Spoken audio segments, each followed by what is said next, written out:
Góðan dag, gott fólk og gleðilegan fallegan sumardag. Bæði hér það að segja góðan dag, gott fólk hér í salnum og á netinu líka. En það viðrar vel til góðs ráðgjafadagar og ég vona að veðrið sé tákrænt fyrir það sem framundan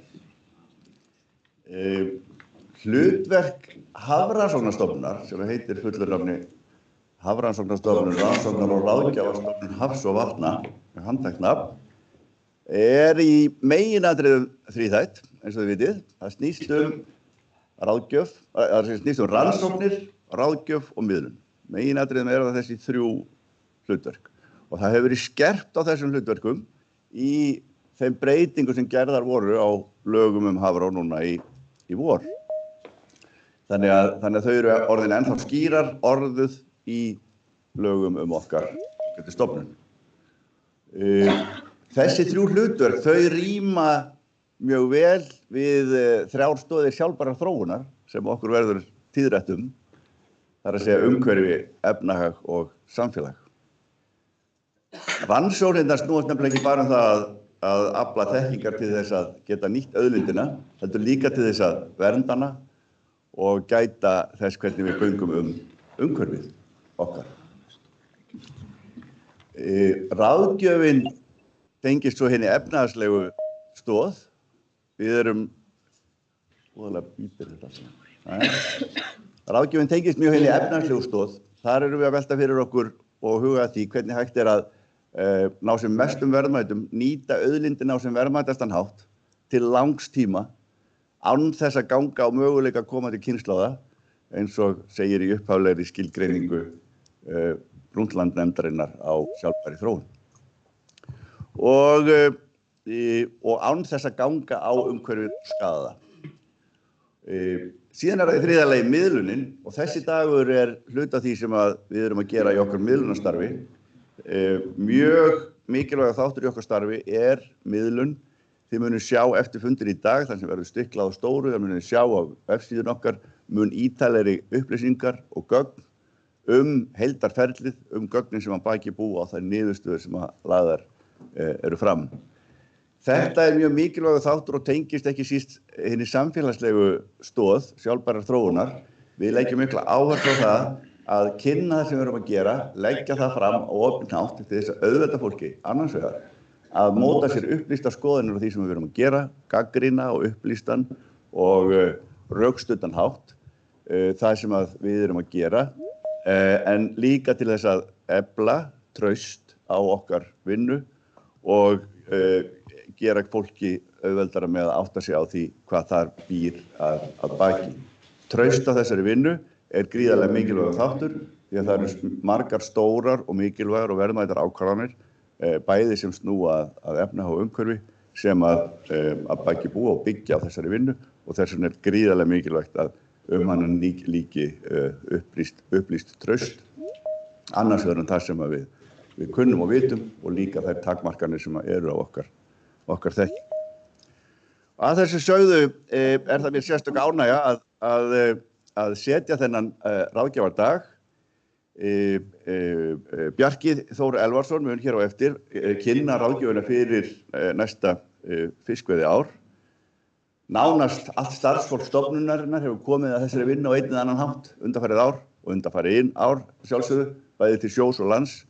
Nota tækifæri til að þakka þeim sína vinnu kærlega sem og okkar samstarfsfólki út allt land og hafi úti. Þetta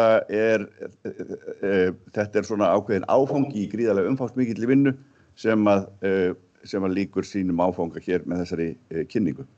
Áður en við gefum Bjarka orðið, þá ætlum við að slá í 4 mjög áhugaverðar kynningar frá starfsfólki stofnunarinnar og fyrst til leiks kemur Pamela Jóðavúts, fiskifræðingur, og hún kynnir gæði stofnmats og árangursmælikvarða í ráðgjöf. Gjörðu svo vel, Pamela.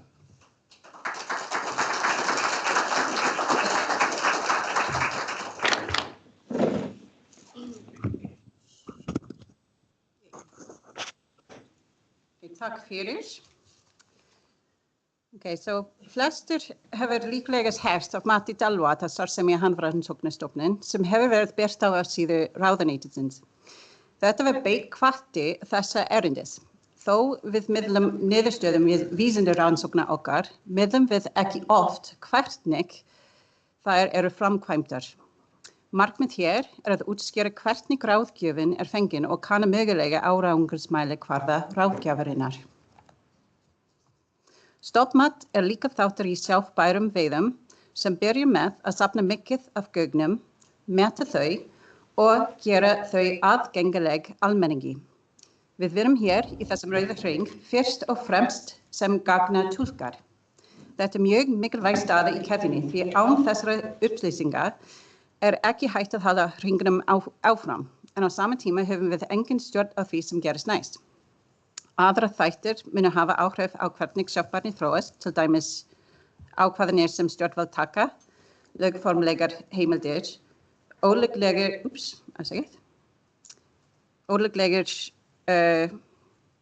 þetta að halda áfram sjálf? Nei? Ok. Ólíklegir og skráðar veiðar og hlutir sem enginn hefur stjórn á, eins og hve margar fiskar fæðist á næsta ári. Það einfaldlega eðli veiða á villtum stofnum.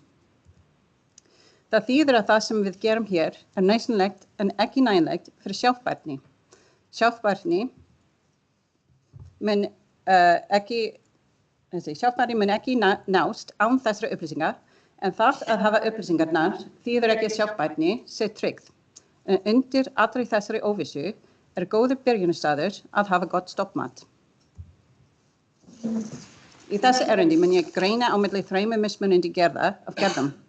Gæði gagna sem tengt með gæði stofnmatsaðferða sem á vinstri megin og svo gæði stofnmatsferlisins. Í fyrsta lagi hægt að dæma gæði gagna með tveim hugtökum. Framboð gagna og innbyrðis samræmi. Vísitölunar frá stofnmælingum gefur upplýsingar hvernig stofn vex og minnkar með tímanum og saman með aflagögnum getum við metið hvort þetta sé í nokkra samræmi við veiðarnar sem hafa átt sér stað. Í fullkomnum heimi notum við miklu fleiri upplýsingar úr þessum sýnitökum, en framboðið tryggir þetta ekki að við fáum góðar upplýsingar, því jafnvel með öll þessi gögn í hendi geti merkin úr þeim einfaldlega verið óljós sem leiðir til miklar óvissu. Besta dæmið tegund þar sem gögnin góð ýsan. Mikið af gögnum tiltæk og hér getur þið séð að vorleiðangur sem lína og haustleiðangur sem punktar fylgja sama mynstri. Það auðvelt að sjá tímabil af lágri og hárri stofnstærð í sögu stofnsins og óvissumörk ekki mjög stór, sérstaklega í samanburði við breytingar í stofninum sjálfum.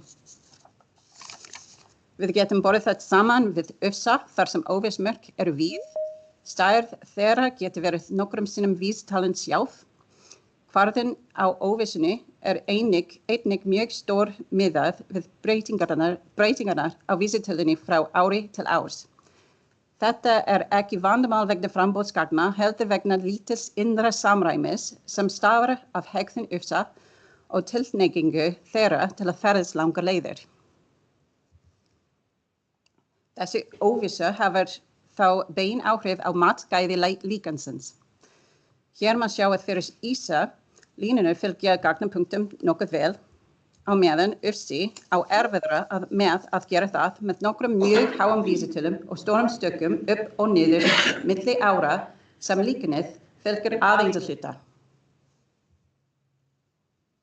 Þessi mikla óvissa í vísitölum leiðir til miklar metinnar óvissu í niðurstöðum líkansins sem og mikils ósamræmis milli ára. Þetta ósamræmi getur verið merki vandamál í líkaninu ef niðurstöðu líkansins frá ári til árs halda áfram að fara upp og upp eða niður og niður, en eins og hér, ef þær hoppa upp og niður þá þetta einfaldlega takmörkun á gæðum gagnanna. Hins vegar getur óvissan einnig leitt til stóra stökka milli ára í ráðgjöfinni sem líkanið gefur. Þannig hafa gæði gagna bein áhrif á gæði stoppmats, sé hver stopp mismunandi að gæðum gagna og stoppmati, svo við þurfum að taka ákvarðanir og ákveða ramma til að veita ráðgjöf. Þetta stoppmatsferlið. En því ákvarðanir okkar geta haft áhrif á matið mat aldrei byggt upp í tómarúmi, heldur á nokkrum umferðum endurskoðunar.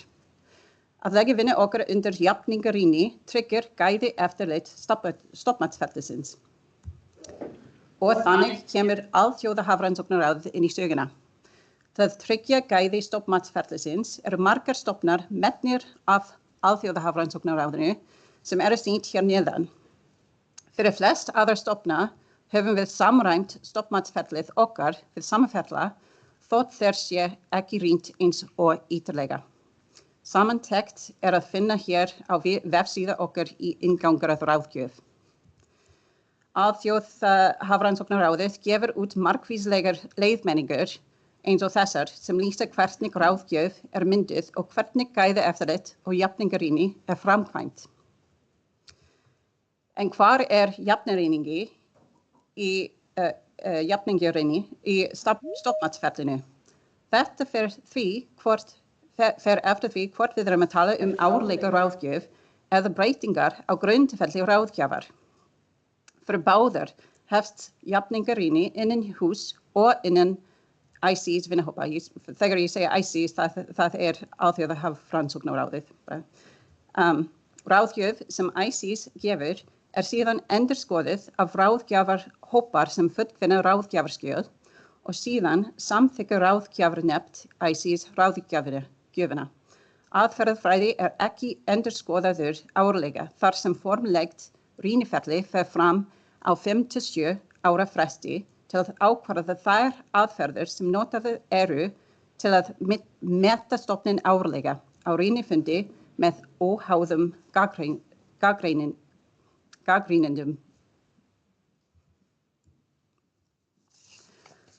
Og svo hvað gerist á formlegt rýniferli? Þetta ferli felur í sér víðtækir prófanir á uppsetningum stoppmatslíkana og annarra úrvinnsluaðferða, matgæðum gagna og þær hermiaðferðir sem notaðar til að meta afla og ráðgjafarreglur. Líkun valin samkvæmt hefðbundnum vísindalegum viðmiðum eins og samanburð við gögn og samræmi. Og að lokum niðurstöðurnar teknar saman í stóra skýrslu til að skrásetja ákvarðanatökuferlið sem byggt á samrúma áliti þátttakenda til að draga úr persónulegri hlutdrægni. Með öðrum orðum, þetta ferli notar bestu tiltæku vísindi og gagnrýndar aðferðir. Í samanburði get ég gefið ykkur tilfinningu fyrir slæmum vinnubrögðum sem myndu ekki gerast á svona rýnifundum. Til dæmis veldum við ekki líkun á grundvelli annarra viðmiða en vísindalega, né veldum við líkun á grundvelli ráðgjafar sem líkunið myndi framleiða. Við notum ekki óprófaðar eða óhefðbundin líkun eða aðferðir og við treystum ekki á gamlar upplýsingar eða gömul líkun í staðinn þeirra nýjustu. Þar sem þessir valkostir teldist ekki vera bestu tiltæku vísindi og myndi vera undir áhrifum persónulegrar hlutdrægni. Þessi venjur notkun bestu tiltæku vísinda og að forðast persónulega hlutdrægni ekki nýjar né sérstækar fyrir stoppmatsferlið.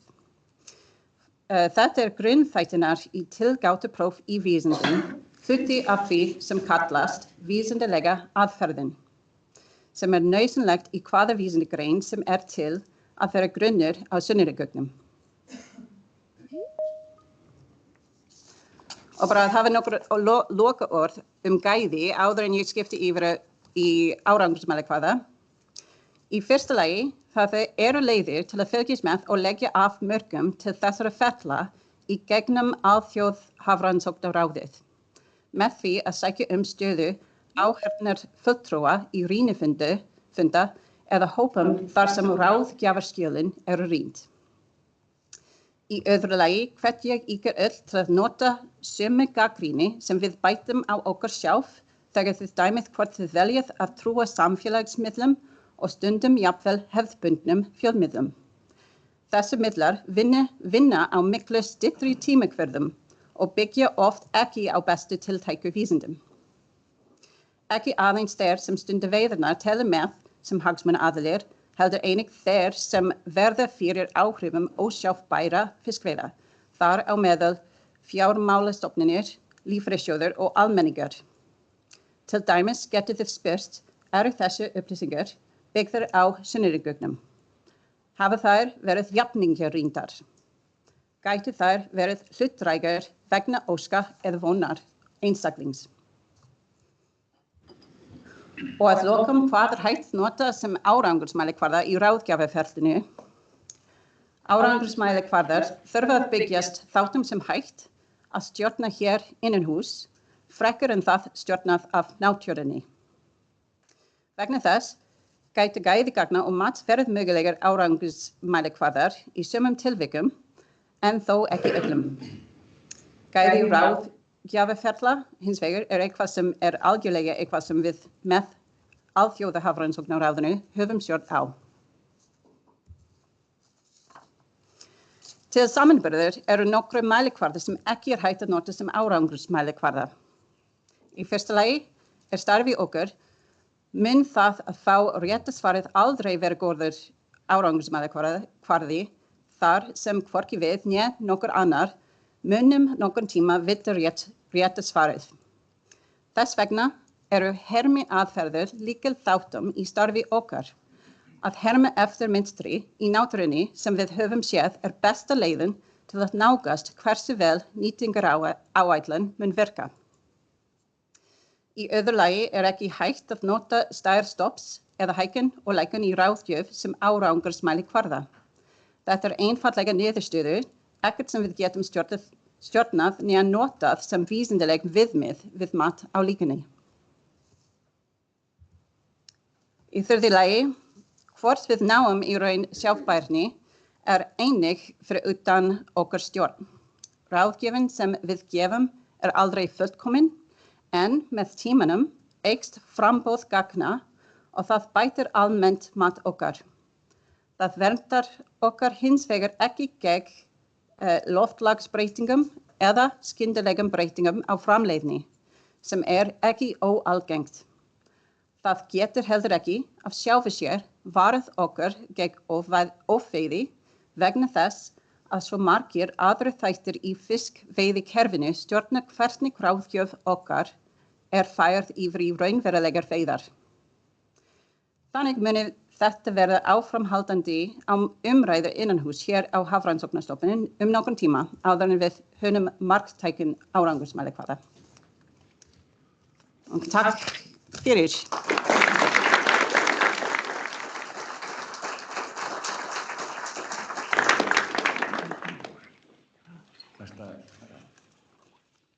Kærar þakkir, Pamela. Næst ætlar Varsja Singh, vistfræðingur, að fjalla vistkerfis yfirlit. Gjörðu svo vel, Varsja.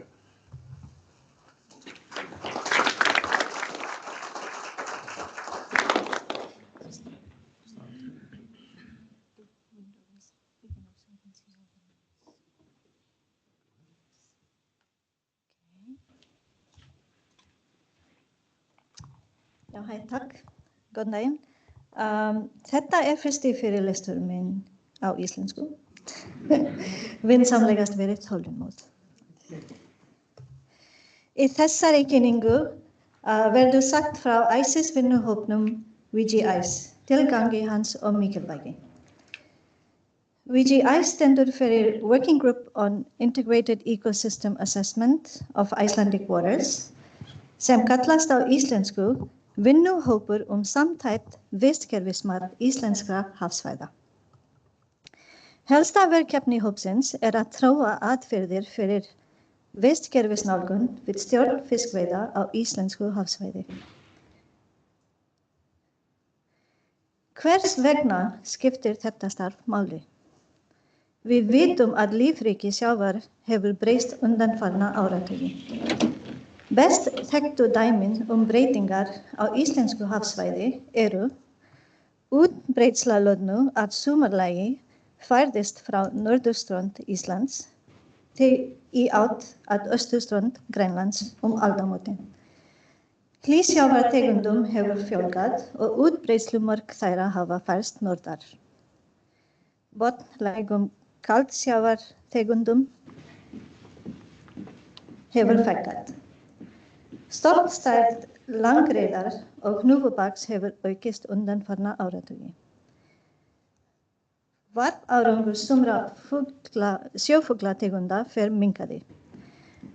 Breytingar á lífríki sjávar hafa áhrif á fiskveiðar, afkomu sjávarþorpa og efnahag landsins.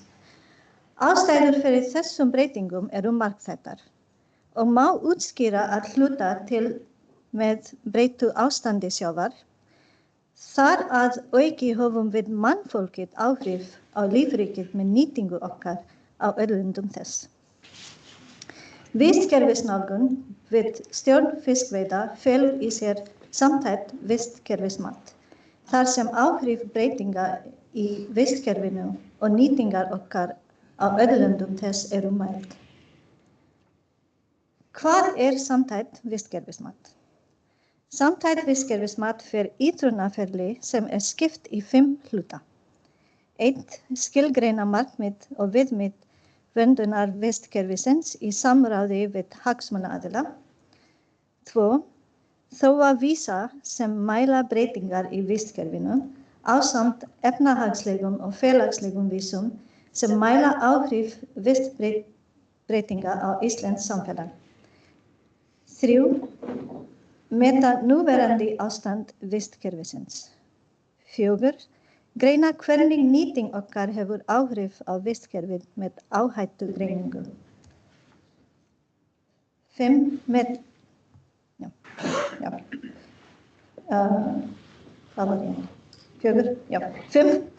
Meta mismunandi nýtingarstefnur fyrir sjávarauðlindir á samtæktan hátt með hagsmuni vistkerfisins að leiðarljósi. Ferlið endurtekið á nokkra ára fresti þar sem nýjustu þekkingu ávallt bætt. Þetta ferli krefst þekkingar og kunnáttu hagsmunaaðila og vísindafólks. Hverjir taka þátt? VGIS var stofnaður haustið 2024. Í hópnum eru 44 meðlimir frá 12 stofnunum og háskólum á Íslandi, Grænlandi, Færeyjum og Noregi. Að auki eru í hópnum 1 meðlimur frá SFS og 2 frá atvinnuvegaráðuneytinu. Þið sjáið merki viðkomandi neðst á glærunni. Hér. Okay.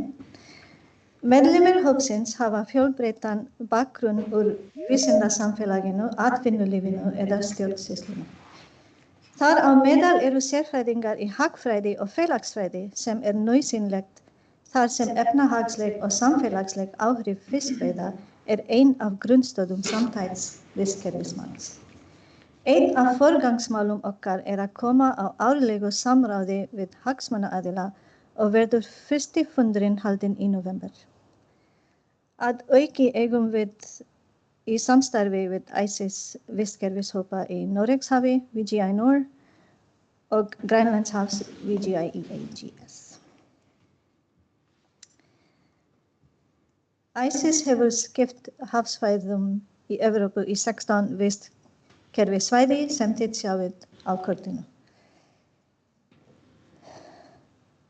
Undanfarin ár hefur VGIS þróað vísa til að fylgjast með breytingum í vistkerfinu, ásamt efnahagslegum og félagslegum þáttum fiskveiða. Það verið að þróa ríflega 200 vísa og 30 vísar eru tilbúnir. Nú mun ég kynna nokkra af þessum vísum. Byrjum á hitastigi sjávar. Þessi mynd sýnir stöðvar þar sem ástand sjávar hefur verið mælt árlega síðan 1975. Gröfin sýna hitafrávik að vori frá langtíma meðaltali með yfirborðshita til vinstri og botnshita til hægri. Efri myndin dregur fram tímabilið 1975 til 2002 sem almennt kaldara en í meðalári. Aftur á móti sýnir sú neðri að tímabilið 2003 til 2025 hlýrra. Þegar ársmeðaltal hitastigs skoðað, sést greinilega hvernig bæði yfirborðs og botnsjór umhverfis landið hefur hlýnað undanfarna áratugi. Lækkun pH-gilda bendir til að hafið sé að súrna. Þessi mynd sýnir útbreiðslu 10 helstu tegunda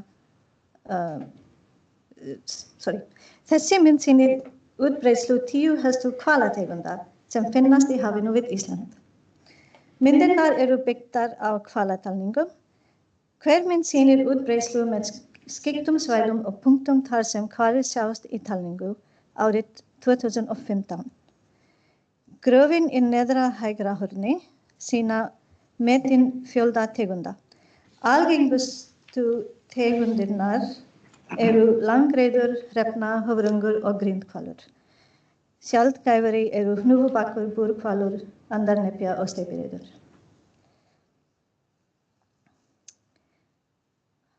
Náttúrustofur Suðurlands og Norðausturlands ásamt Náttúrufræðistofnun hafa tekið saman gögn lykiltegundir sjófugla. Lunda, fíl, æðarfugl, langvíu, rítu, stuttnepju og álku. Þessi mynd sýnir hlutfallslega dreifingu þessara tegunda umhverfis Íslands. Útbreiðsla tegunda mismunandi milli hafsvæða. Sem dæmi finnst lundi umhverfis allt landið. Sést hér. Okay. Hann algengasta tegundin fyrir vestan, sunnan og austan landið. Hlutfallslega lítið af honum við Vestfirði.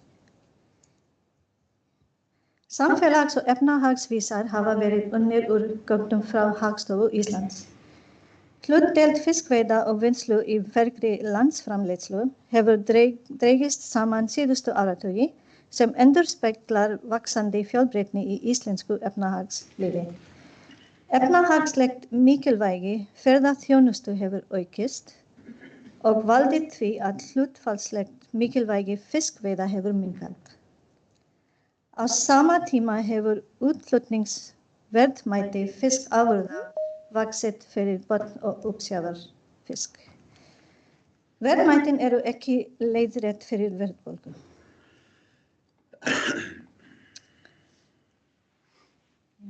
Sjávarútvegur hefur mestmegnis verið arðbær atvinnugrein að frátöldum árunum í kringum hrunið. Störfum í sjávarútvegi hefur fækkað síðustu 10 ár.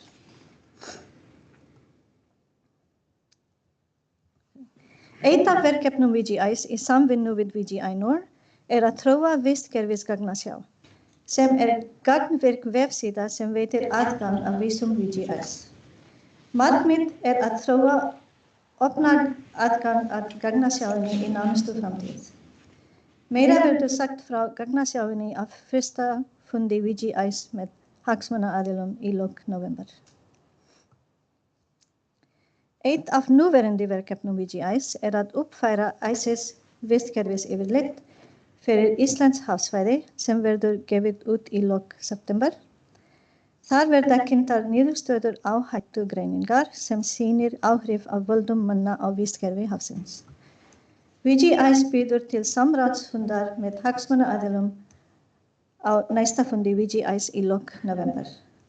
Tilgangur samráðs meðal annars að skilgreina markmið og viðmið fyrir verndun vistkerfis. Að auki verður nýtt vistkerfis yfirlit kynnt. Takk fyrir mig.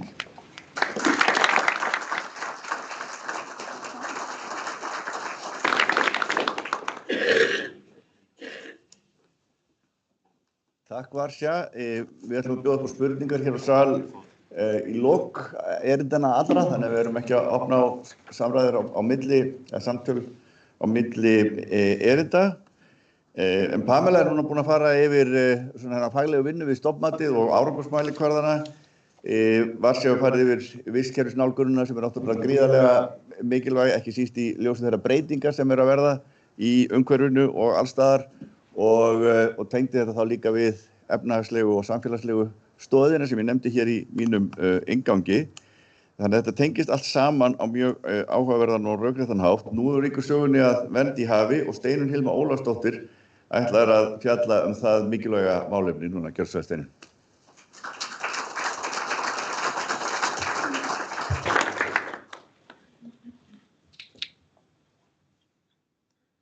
Já, komið sæl. Vernd í hafi. Þetta mjög stórt og umfangsmikið málefni sem hægt að nálgast á marga vegu og út frá ýmsum og mörgum sjónarhornum. Og það getur verið margar ástæður fyrir því að grípa skuldi verndar og vernd getur verið margvísleg. Hér ætla ég þó aðeins að ræða ráðgjöf Hafrannsóknastofnunar sem kom fram í vikunni svæðavernd.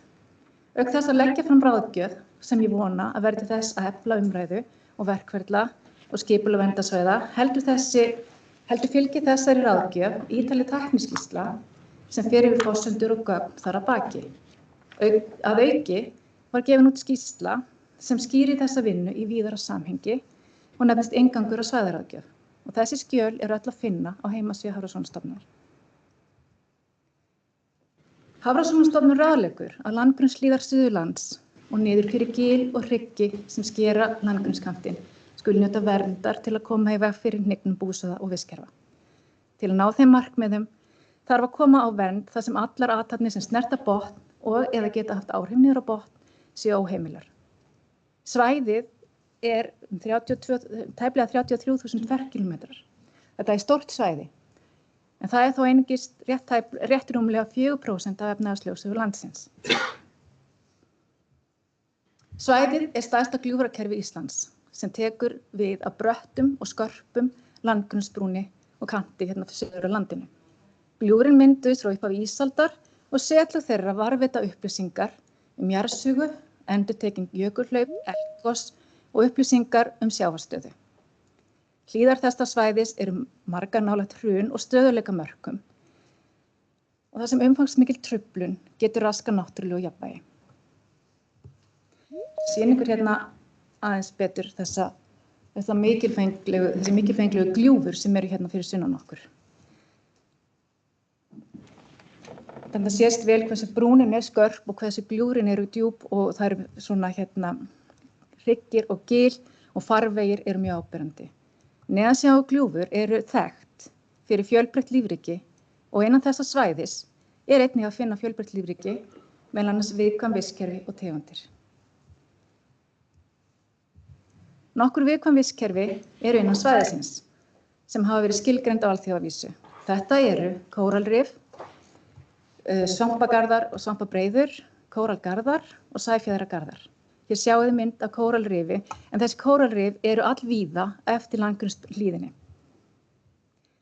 Kóralgarðar eru samheiti yfir nokkrar tegundir kórala sem mynda breiður og garða. Þetta stundum ein tegund, en stundum getur þetta verið samspil margra tegunda.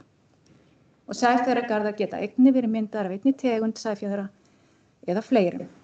En sæfjaðrir, fyrir þá sem ekki vita, eru einnig hluti af kóralfjölskyldunni.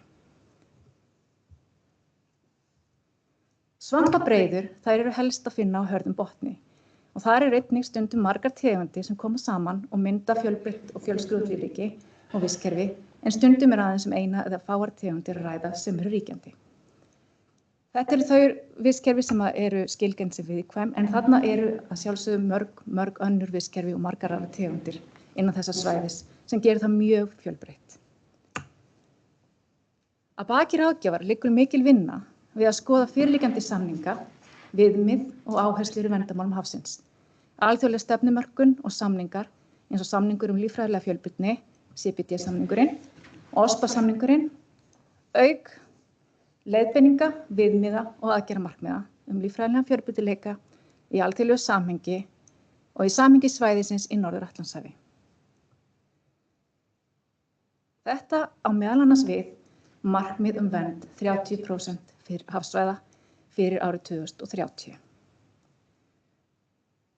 Þetta og þar fylgjum við aðgerðamarkmiðum Kunming Montreal samþykktarinnar frá frá árinu 2022. Einnig er litið til skilgreininga FAO viðkvæm vistkerfi í hafi og lista sem gefnir hafa verið út fyrir slík vistkerfi og tegundir, sérstaklega í Norður-Atlantshafi, meðal annars af Alþjóðahafrannsóknaráðinu. Válistar þar sem tegundir eru metnar og skoðaðar eða voru einnig skoðaðir. Eins kíktum við á hvaða lög eru til staðar á Íslandi sem geta tekið á verndun svæða í hafi. Og við viljum halda til haga að tengslanet svæða eru mjög mikilvæg, meðal annars fyrir nýtingu þeirra, fyrir farlegir tegunda, tengsl tegunda og tengsl sjávar og ferskvatns, einnig tengsl erfðaþátta og margra fleiri þátta. Svæðin eru ekki eyland. Skýrslu þetta má nálgast á heimasíðu Hafrannsóknastofnunarinnar undir ráðgjöf og heitir Inngangur að svæðaráðgjöf. Val svæðisins byggir á rannsóknum og gögnum sem sýna meðal annars að innan svæðisins eru yfir 30 tegundir kóralla, auk fyrrgreindra vistkerfa, að auki fjöldi annarra lífvera þarna sem gerir svæðið sérstaklega fjölbreytt. Fyrir liggja skráningar frá yfir 30 stöðum úr eldri rannsóknum eins og BIOS og yfir 30 neðansjásnið hafa verið tekin með neðansjámyndavélum inn í verkefninu kortlagning búsvæða sem þá sýna okkur ástand þessa svæðis og lífríkið og vistkerfin. Þannig 30 svolítið gegnumgangandi í þessu ferli. Einnig má liggja fyrir skráningar á meðafla úr haustrali og netarali. Og hér sjáum við myndir sem teknar eru innan þessa svæðis sem sýna 10 af þeim 33 tegundum kóralla sem við höfum verið skráðir innan þessa svæðis. Áhrif verndunar á nýtingu veiða voru metin. Miðað við afla áranna 2016 til 2024 verða áhrifin metin lítil fyrir veiðar með línu og netum, þar sem miðgildi hlutdeildar ásafla þessara veiðarfæra á þessu tímabili var innan við eða 0,1% og fór hæst í 0,3%. Áhrifin eru örlítið meiri á botnvörpu, fiskibotnvörpu, þar sem miðgildið er 0,6% og fór hæst í einstöku ári í 1%. Taflan hérna sýnir hvaða fiskitegundir voru veiddar innan svæðisins á þessu tímabili og hlutdeild þeirra í heildarveiðum. Þetta sýnir að veiðar á nytjategundum eins og þorski, ufsa og ýsu eru óveruleg innan svæðisins. En til dæmis fyrir gulllax þá eru veidd þarna 16% af heildarafla. Veiðar flestra annarra tegunda eru fremur litlar fyrir utan slétta langkala, stórkjöftu og búrfisk. Hér sjáum við að 95% af veiðum á búrfiski fara fram innan þessa svæðis. En veiðar á búrfiski eru almennt ekki stundaðar í löndunum hérna við kringum okkur. Vernd svæðisins mun væntanlega hafa jákvæð áhrif bæði fyrir vistkerfið sem við erum að reyna að vernda hér, en einnig á þær tegundir fiska sem eru á válista Alþjóðanáttúruverndarsamtakanna og sem hefur verið metið fyrir þessa stofna í Evrópu og finnast hér innan svæðisins. Athugið að sambærilegt mat hefur ekki farið fram beint á þessum stofnum hér innan í kringum Ísland. En það eru 6 tegundir af þessum lista sem eru skilgreindar í hættu, 2 í nokkurri hættu og 2 í yfirvofandi hættu. Meðal þessara fiska eru ýmsar tegundir háfa, djúpkarfi, slétti langkali, búrfiskur, blálanga og gerinit.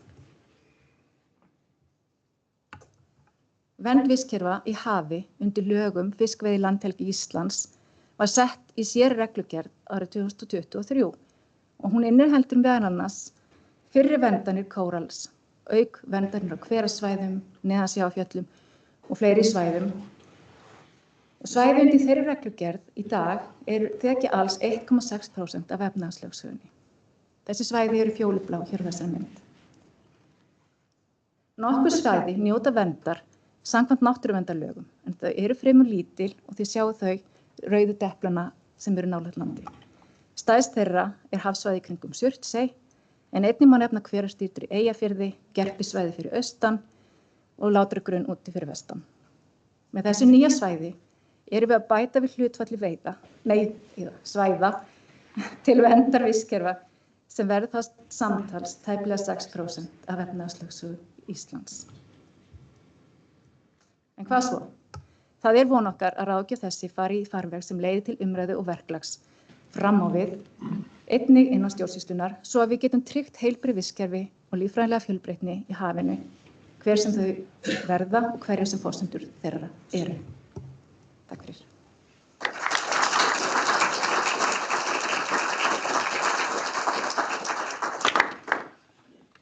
Takk Steinunn fyrir greinargóða kynningu og mikilvægt verkefni þar sem verið að fara í mjög verðmæta vernd á umhverfinu án þess að það hafi stórkostlega áhrif á efnahaginn, enda sáum við hvað þetta hefur tiltölulega litlar takmarkanir fyrir veiðar, þannig að þetta er mjög gott jafnvægi þarna. En síðast en alls ekki síst víkur sögunni að tækninni sem er gríðarlega mikilvæg í öllum okkar rannsóknum og ráðgjöf, nýta nýjustu tækni og auðvitað gervigreindina og víkur þá sögunni að Jónasi Páli Jónassyni, sviðsstjóra botnsjávarsviðs okkar, sem ætlar að fjalla lestur fiskkvarna með forritinu Fótolið. Jónas.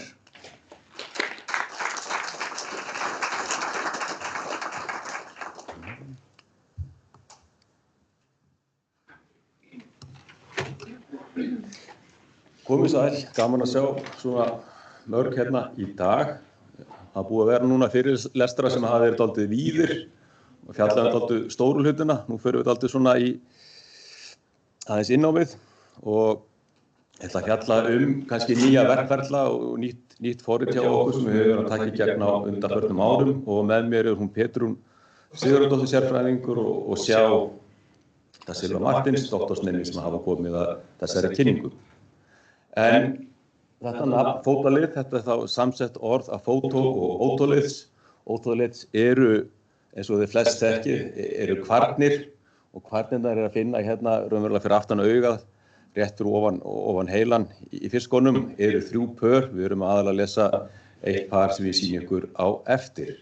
En í gegnum tíðina og alltaf hefur verið að tala hérna á Hafrannsóknastofnun, þá er alltaf að tala kvarnir. Og kvarnin er náttúrulega okkar kannski svona opnun á aldurslestri og aldri fiska og af hverju er það svona mikilvægt að við þekkjum það. Og það náttúrulega gefur okkur upplýsingar um hversu mikið er veitt af hverjum árgangi sem er mjög gríðarlega mikilvægt og þetta undirstaða stofnmannsins sem auðvitað styðst líka við stofnmælingaleiðangra. Og við getum spurt, er bara ekki nóg að lengdamæla? Vitum við ekki sirka hvað fiskurinn er stór og gefur það ekki einhverjar upplýsingar og auðvitað gefur það okkur upplýsingar líka, en þá vantar allar upplýsingar hraðabreytinga. Fiskarnir eru, þeir vaksa mishratt, það er mismikið í æti, við oft rættum það, er afgangur æti, hvernig þessir afgangur að vaksa og annað, er hann stór og allt það. Og kvarnirnar gefa okkur það og aldur fiska er almennt metin út frá kvörnum. Reyndar fyrir suma tegundir þá notum við hreistur, en kvarnirnar henta yfirleitt rosalega vel, þó eru kvarnirnar þegar fiskurinn komin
Ekkert hljóð.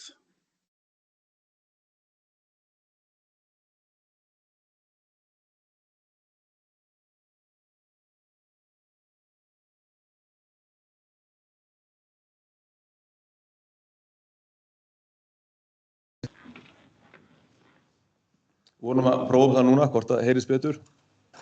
Og þannig af hverju þetta mikilvægt? Þetta raunverulega í lok árs 2022 að koma upp endurunnin hugmynda til að búa til kerfi í kringum þetta, sem við höfum svo kallað fótalið. Og árið 2004 frumgerðin klár, við fengum færan tölvunarfræðing sem hefur meðal annars komið að gadget-forritun okkar til að hanna þetta, og þetta samt grunnur til að sækja mynd af einstaka kvörn. Og við erum að tengja þetta við gagnagrunn Hafró, aldurinn sem búið að lesa upp og stimpla inn hverja fiskinn, líffæra upplýsingar, hvað var hann veittur og annað, og líka hægt að nota þetta til að merkja inn á aldursringi, þjálfa starfsmenn mjög mikilvægt fyrir gæðamál og ýmsar aðra greiningar á kvörninu, og auðvitað náttúrulega sem við höfum hort á og við höfum vitað mjög lengi að sjálfvirknivæða þetta, nýta sjálfvirknina betur, spara tíma og aðstoða okkur í gæðamálum þannig. Og við kíkjum aðeins bara á forritið, þar svo sem bara, hérna sjáum við hvernig upp að síðan, hérna sýnum við hvernig hægt að merkja inn á einstaka kvarnir, og Alþjóða Hafrannsóknaráðið hefur til að þetta gert ekkert ósambærilegt en samt miklu einangraðara forrit til að gera svipaða hluti. En núna við komið forrit sem við stýrum sjálf og við getum raunverulega hannað það og þjálfa það og tengt það við okkar grunna á sem besta hátt. Við byrjum ferðilega á því að taka þetta hérna spjald, við tökum einfaldlega bara mynda því. Við sjáum hérna á einu svona gleri eru 25-30 kvarnir, hérna zoomum við inn á eina kvörn. Þau eru komið þetta inn í forritið sjálft, þá lítur þetta svona út. Við erum með kvarða, þarna eru 2 mm, þannig að við setjum kvarðan á til að geta raunverulega lengdamælt, þannig að við vitum hversu margir pixlar eru þarna, og svo koma svona skífur yfir, það sem við raunverulega forritið metur þarna er kvörn. Við tengjum númer á glerinu, þá erum við komið upplýsingarna beint inn í grunninn og tengjum það saman. Svo ítrast þetta og við byggjum forritið að umlíkja kvörnina, svo sem ekki taka neitt óþóra kusk, og getum kíkt svo inn í einstaka kvörn. Hérna sjáum við þorskkvörn, fiskurinn 52 cm, þetta hrygna, hún var auðvelt að lesa hana. Hún var lesin af Petrúnu, hún var metið 5 ára, og hérna getum við þá bætt við raunverulega öðrum merkingum. Við getum farið og sett inn einasta raunverulega vaxta hring. Við getum tekið langsnið eða önnusnið, og svo eigum við þessa kvörn, og svo geta okkar aldurslesarar fengið raunverulega bara við aldurslestur fengið gamla kvörn til að lesa aftur, til að tryggja það að við sem að gera hlutina rétt og við séum ekki raunverulega drift í einhver átt. Það vill oft verða að slíkir hlutir geta gerst. En þá kemur spurningin, hversu vel getum við svo nýtt gervigreind til að lesa kvarnir? Sitt eina mynd hérna, að þeir sem þekkja vel til kvarna á stofnuninni vita það að suma kvarnir þarf að lesa á annan hátt. Hér er mynd að við höfum að lesa flatfiskakvarnir sem eru oft lesnar í vökva, þannig að suma kvarnir henta ekkert endil í vinnsluna. Gullkarrin er oft brennd kvörnin til að auka skerpu, þannig að þetta fyrir marga kvarnir en ekki allar. En árið 2022 vorum við með hérna samvinnu við háskólann og fórum í markvissa aðgerðir til að nota þeirra típu gervigreindar. Þá var gervigreindin ekki til sem hugtak, þetta var svona vélnám meira þá. Þá gátum við metið 50% þorskkvarna rétt og 94% með pluss mínus 1 árs skerpu. Og svo hefur við verið að nota núna kvarnirna sem eru komnar inn í þetta forrit fótalið. Það eru komnar yfir 20.000 kvarnir, ef ég man rétt. Það er mjög fjölbreytt gagnasafn, myndin eru misgóðar sem verður alltaf, en við notum upplýsingar fiski, lengd, veiðimánu, staðsetning, og svo erum við líka bæta við að merkja vaxtarhringina til að þjálfa betur gervigreindina. En fyrstu niðurstöðuna núna voru komin upp í 64% rétt og 97% með pluss mínus 1 árs skerpu. En það verður líka að taka það fram að ef við erum að þjálfa kvarnalesar í dag, þá tekur það meir en 2, 3, 4 ár að við treystum honum til að lesa kvarnin, þannig að gervigreindin hún er svona hægt og sígandi að nálgast við viðmið sem við teljum að vera komin í lag, en við náttúrulega eigum eftir að kanna þetta betur, og það er ákveðin og þarf að vera, það er ákveðin svona, hvað má segja, tregða, við viljum ekki bara hoppa á þetta strax, við viljum að vera vissum að gögnin séu á hátt og þau góð eins og við viljum. Hérna sjáum við hvernig lesturinn réttur aldur á móti hvað gervigreindin segir okkur og við sjáum að all flestar lenda innan pluss mínus 1 skekkju. Við sjáum einstaklega sinnum koma skrítin útgildi og það getur hjálpað okkur við villuleit, stundum geta náttúrulega orðið mannleg mistök og hlutinni hliðrast til og það var náttúrulega stóra spurningin og það næsta verkefni hjá okkur, þetta orðið nógu gott fyrir stofnmat og annað. En það líka ýmis önnur vinna í gangi. Hérna erum við að nota forritið eða gervigreindin til að merkja inn á raunverulega hvern vaxtarbaug og þá þetta opna gríðarlega möguleika til að meta vöxt hvers eins árs.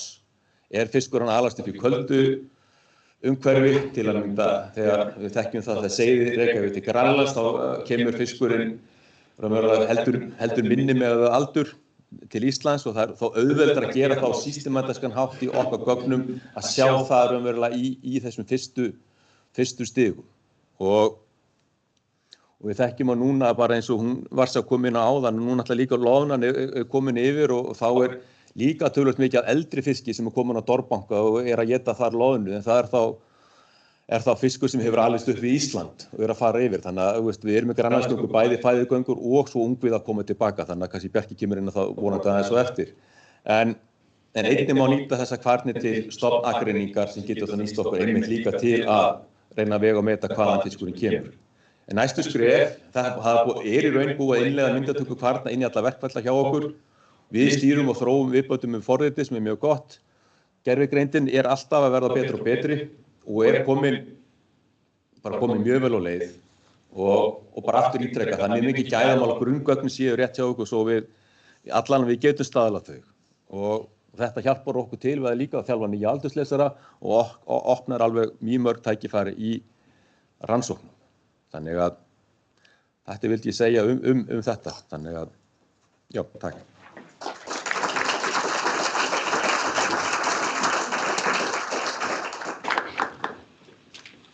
Takk kærlega fyrir Jónas og þannig koma skýrt fram náttúrulega mikilvægi þess að nýta nýjustu tækni til þess að gera vinnu okkar skilvirkari og öflugri og betri. Þarna líka komið inn á döðatriði þar að segja hvernig gervigreindin stöðugt að verða betri og smám saman nær tökum á þeim viðfangsefnum sem henni eru falin og svona tímaspursmál hvenær hún getur leyst hið mannlega auga af og svo hitt það að við nýtum tæknina til þess að gera vinnu sérfræðingarna skilvirkari og öflugri en kom ekki endilega í stað hennar. Þannig að sérfræðingarnir geti þá einbeitt sér að því sem gervigreind getur ekki gert ennþá. En þá bara komið að þessu. Ef að bíða í... Já, við höfum 6 mínútur fyrir spurningar og sal áður en klukkan verður 10 og við sleppum Bjarka lausum. Það 3 stórar spurningar. Árni? Já, takk fyrir. Árni Sverrisson frá félagi skipstjórnarmanna. Það fyrsta lagi varðandi tillögu Hafrannsóknastofnunar að loka hólfinu þarna í Suðurlandinu. Hún í einhvers konar rýni? Það fyrsta spurning. Svo bara ein vangavelta, það varðandi heildarsamhengi fiskistofnanna. Mér finnst skorta á rannsóknir á afráni hvala. Og það kom þarna fram að loðnan hefur færst í áttina Grænlandi og það greinilegt að langreyðurinn og hvalategundir eru að éta gríðarlegt magn úr lífskerfi sjávar og ég bara ítreka það og hef sagt það áður að ég finnst skorta á rannsóknir á afráni. Já, takk fyrir það. Steinir, vilt þú segja okkur frá ferlinu sem að framöndan verndina? Stuttlega. Já, þetta ráðgjöf sem við leggjum til hér, byggða á þeim vísindalegu upplýsingum sem við höfum og núna hefur þessi ráðgjöf verið send til atvinnuvegaráðuneytisins og það í rauninni í höndum þeirra hvert framhaldi verður. Takk. Svanur, þú hefur tíma fyrir eina spurningu. Þú voru að velja vel. Svo eru spurningatími líka á eftir. Tökum þú á eftir bara. All right. Einhverjar aðrar spurningar? aðrar spurningar? Já, gjörðu svo vel. Ég heiti Guðmundur Iceland Seafood. Ég er alltaf við mér. Eru þið eitthvað, sem sagt, nú rannsið ekki veður, vinda og fugla og fylgist með öllu vel. Er eitthvað, sem sagt, er þið eitthvað að skoða nýtingatölur til veiðisvæðum, gögn sem að útgerðarnir að safna, hvernig það holtafarið og eru þið líka þá að, nú mikið reynsla, þetta er rannsið ekki mörg spendir eins og reynspendir, það þeir sem veiða fiskinn, sko, það mannfólkið og skipstjórarnir. Og eru þið eitthvað að pikka úr hausnum og þeim í þessu stoppmati þá? Úr þessum spendirum sem í daglegu tala er kallað mannfólk? Já, heldur betur. Það eru náttúrulega öll innleggsgögn eru nýtt. Það eru náttúrulega nýtt gögn bæði af veiðum. Ég veit ekki, Jónas, vilt þú koma eitthvað nánar inn á það hvernig við gerum þetta? Við náttúrulega horfum til afladagbóka í þessu. Við erum töluvert af verkefnum líka núna, Evrópuverkefnum sem er að fókusa dálítið á að nýta upplýsingar frá raunverulega veiðarfærunum sjálfur. Það er dálítið mikil verið fókus þar á botntrollið í því samhengi, tengja það beint inn og það er 1, 2 eða 3 þannig verkefni í gangi. Og við náttúrulega skoðum líka bara almennt útbreiðslu veiða og gerum það og auðvitað náttúrulega líka er alltaf hægt að auka samráð og það náttúrulega hefur líka verið lagt áherslu þá í varandi ný lög stofnunina. En já, ekki alveg, það er náttúrulega alveg horft til þess og það er spurning líka, hvernig það fer best líka að ná þeim upplýsingum. En það er töluverð vinna núna akkurat í gangi að nýta þessi gögn betur og safna þeim. Og líka, þú spurðir holdafærið, þá erum við líka í verkefni sem við höfum verið að skoða þá frá útgerðum upplýsingum holdafar, þá slægingarstöðul og ýmislegt annað, þannig að við höfum sambandi við SFS þar, líka til að meta þá upplýsingar úr okkar röllum og tengja þessi gögn saman, þannig að það er verkefni sem við höfum komið aðeins núna síðustu árið eða svo, þannig að það má alltaf gera betur en það er ýmislegt í gangi. Einhverju einn örstuð eða viltu ekki bara fara að koma upp? Þá gefum við Bjarka orðið loksins og ferði yfir ráðgjöfina. Já. Takk. Takk fyrir þetta gert. Það vantar sér bara komið tíma að skoða mat Hafrannsóknastofnunar á ástandi nytjastofna sjávar og ráðgjöf fyrir fiskveiðiárið 2026-2027. Við kynnum í dag ráðgjöf fyrir komandi fiskveiðiár. Hafrannsóknastofnun veitir ráðgjöf aflamark fyrir 53 nytjastofna og í dag kynnum við ráðgjöf fyrir 19 af þessum stofnum. Nú eins og Eggert kom inn á áðan þá er að baki þessari ráðgjöf ófáar vinnustundir og má raunverulega segja að nær allir starfsmannastofnunina komi að þessari ráðgjöf með einum öðrum hætti. Þetta er þá allt frá sýnatöku í afla, stofnmælingaleiðangrum, úrvinnslu, gagnagreiningu, gagnaeinslátt, tölfræðiúrvinnslu, stoppmat og auk þess þá njótum við þess að vera í góðu samstarfi við útgerðir, Fiskistofu, fiskmarkaði og vinnslur útgerða og svo sjálfsögðu sjómenn. Ráðgjöf sem ætti núna að fara að renna inn á eftir núna 15 sekúndur, ætti að renna á heimasíðuna. Hún er gefin út í 3 hlutum. Það er sem sé ráðgjafarskjal sem er hnitmiðað ráðgjafarskjal sem kemur með hnitmiðað ráðgjafarskjal. Það eru tækniskýrslur og svo töflur með eindagstjórnum og helstu niðurstöðum. Ráðgjafarskjölin þar eru stutt hnitmiðuð skjöl á stöðluðu formi með upplýsingum ráðgjöf, ástand stofnsins og horfur. Tækniskýrslurnar hins vegar ítarlegri yfirlit með yfir tiltæk gögn, hvernig þeim er safnað og svo frekara útvinnslu. Nú, klukkan er 10, þannig að við getum farið beint í ráðgjöfina. Fyrst kemur þorskurinn. Það er ráðgjöf samkvæmt aflaverðsins stjórnvalda 201.674 tonn sem er 1% lækkun frá því fyrra. Nú, þrátt fyrir samdrátt í stofnstærð frá 2019 er ástand þorskstofnsins metið gott. Stofnstærðin er sögulega há og veiðiálagi hefur náð markmiðum aflareglu síðustu ár. Yngstu árgangarnir sem eru núna gengin í viðmiðunarstofnun sem árgangar frá 2001 og 2022 eru með þeim minnstu í 8 ár, en þá þetta ekkert gríðarlega mikið litlir árgangar. En þeir árgangar sem eftir koma eru núna metnir nær meðaltali. Af þessum sökum þá gerum við ekki ráð fyrir því að viðmiðunarstofnun fara vaxandi á næsta ári. Hvernig ráðgjöfin þá reiknuð? Hún byggir eins og áður sagði afbrigðis stjórnvalda og hún byggir á meðaltali aflamarksins í fyrra annars vegar og 20% af stærð viðmiðunarstofns sem lífmassi þorsk 4 ára eldri. Mat á stærð viðmiðunarstofnsins byggir á stofnmati, snýtugögnum afla og stofnmælingarleiðangrum, bæði á vori og hausti.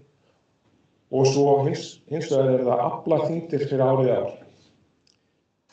Sem svo gefur að skilja, þá vitum við ekki alveg hver aflaþyngdirnar eru í ár, þannig að við þurfum að vinna svokallaða aflaþyngdarspá sem byggir á sambandi aflaþyngda og rallþyngda, að meðalþyngda eftir aldri úr stofnmælingarleiðingu núna í vor.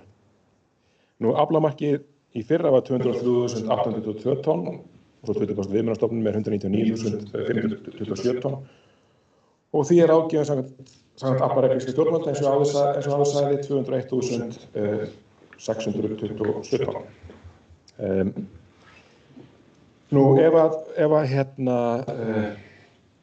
Ef við værum ekki með stefnum í aflareikningi þá væri aflamarkið 199.527 tonn.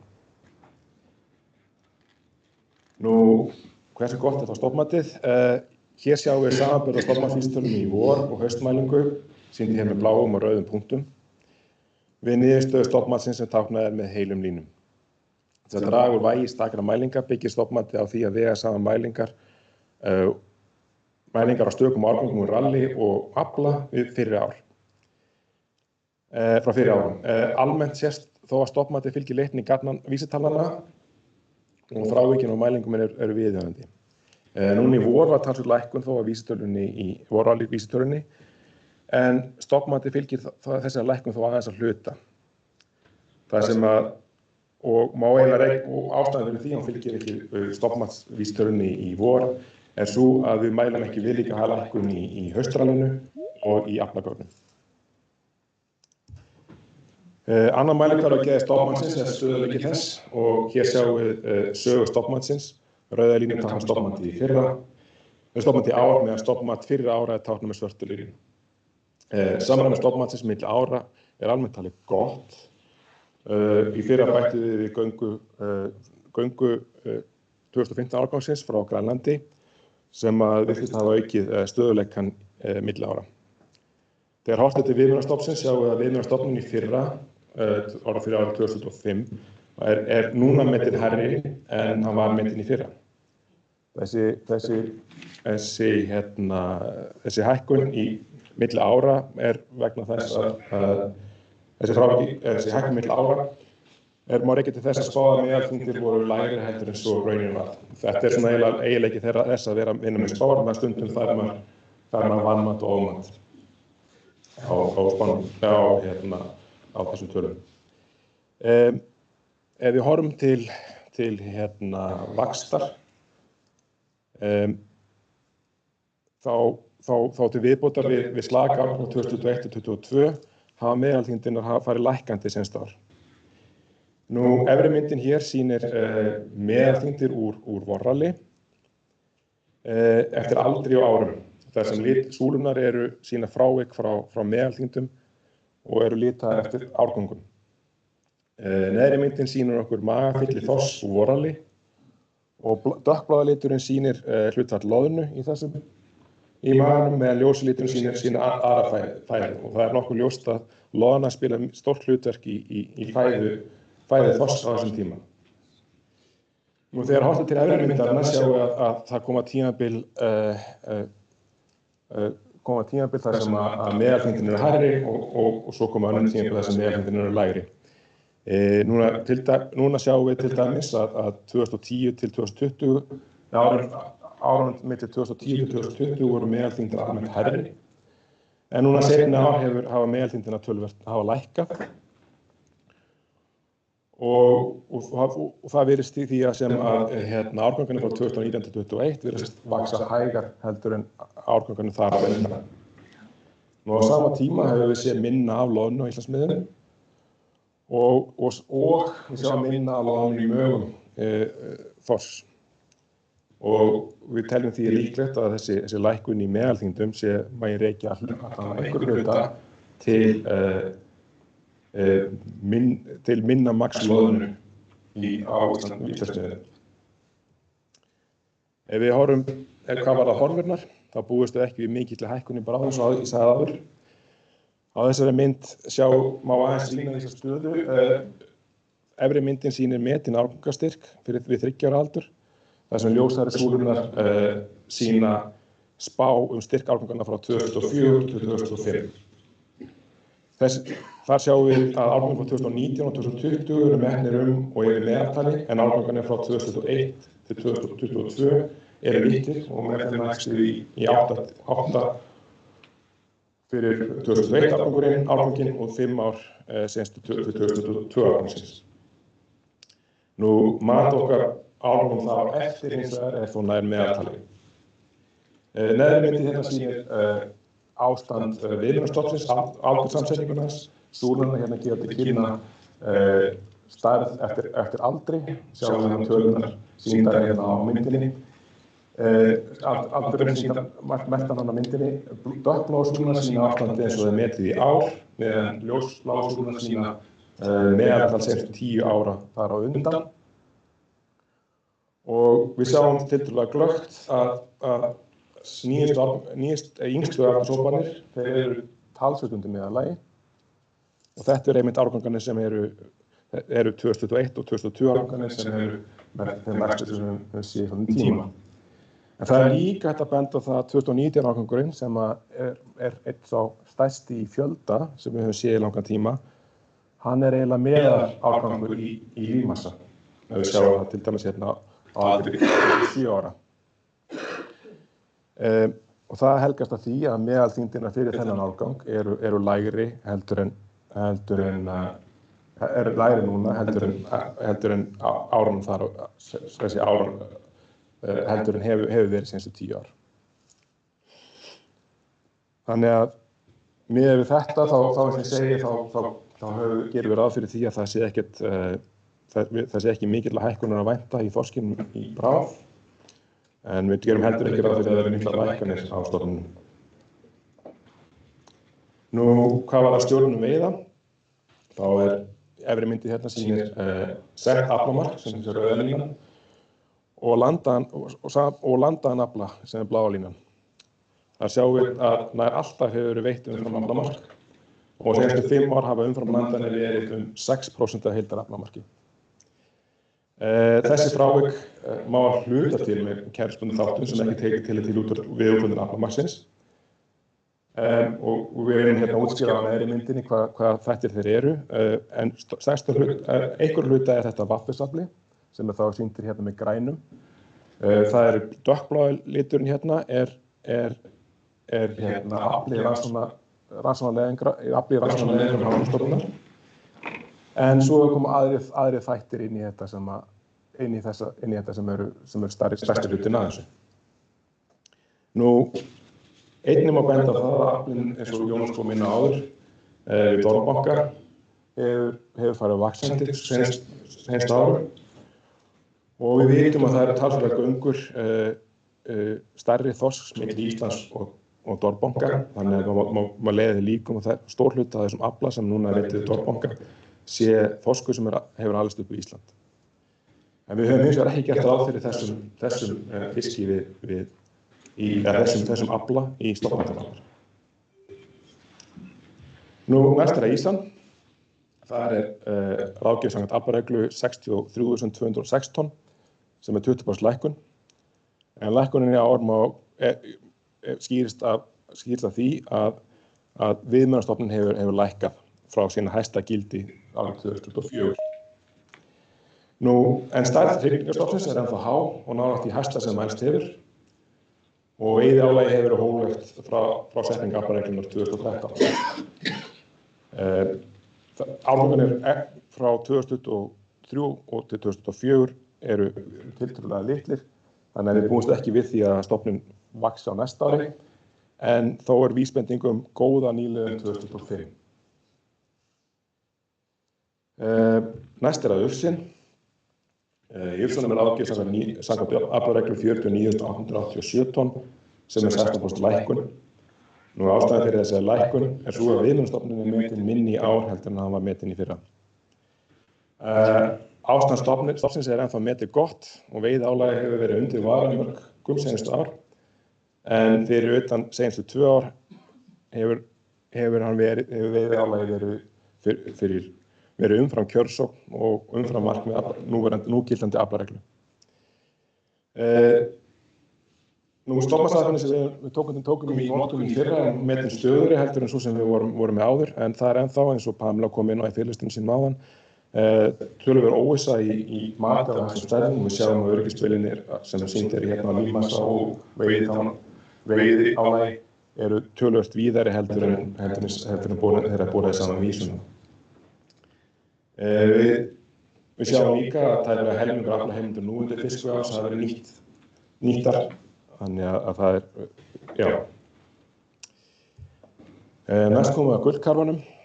Það ráðgjöf 43.319 tonn sem hækkun 5%, og þar af fara 89% af þessu til Íslands samkomulagið við Grænland.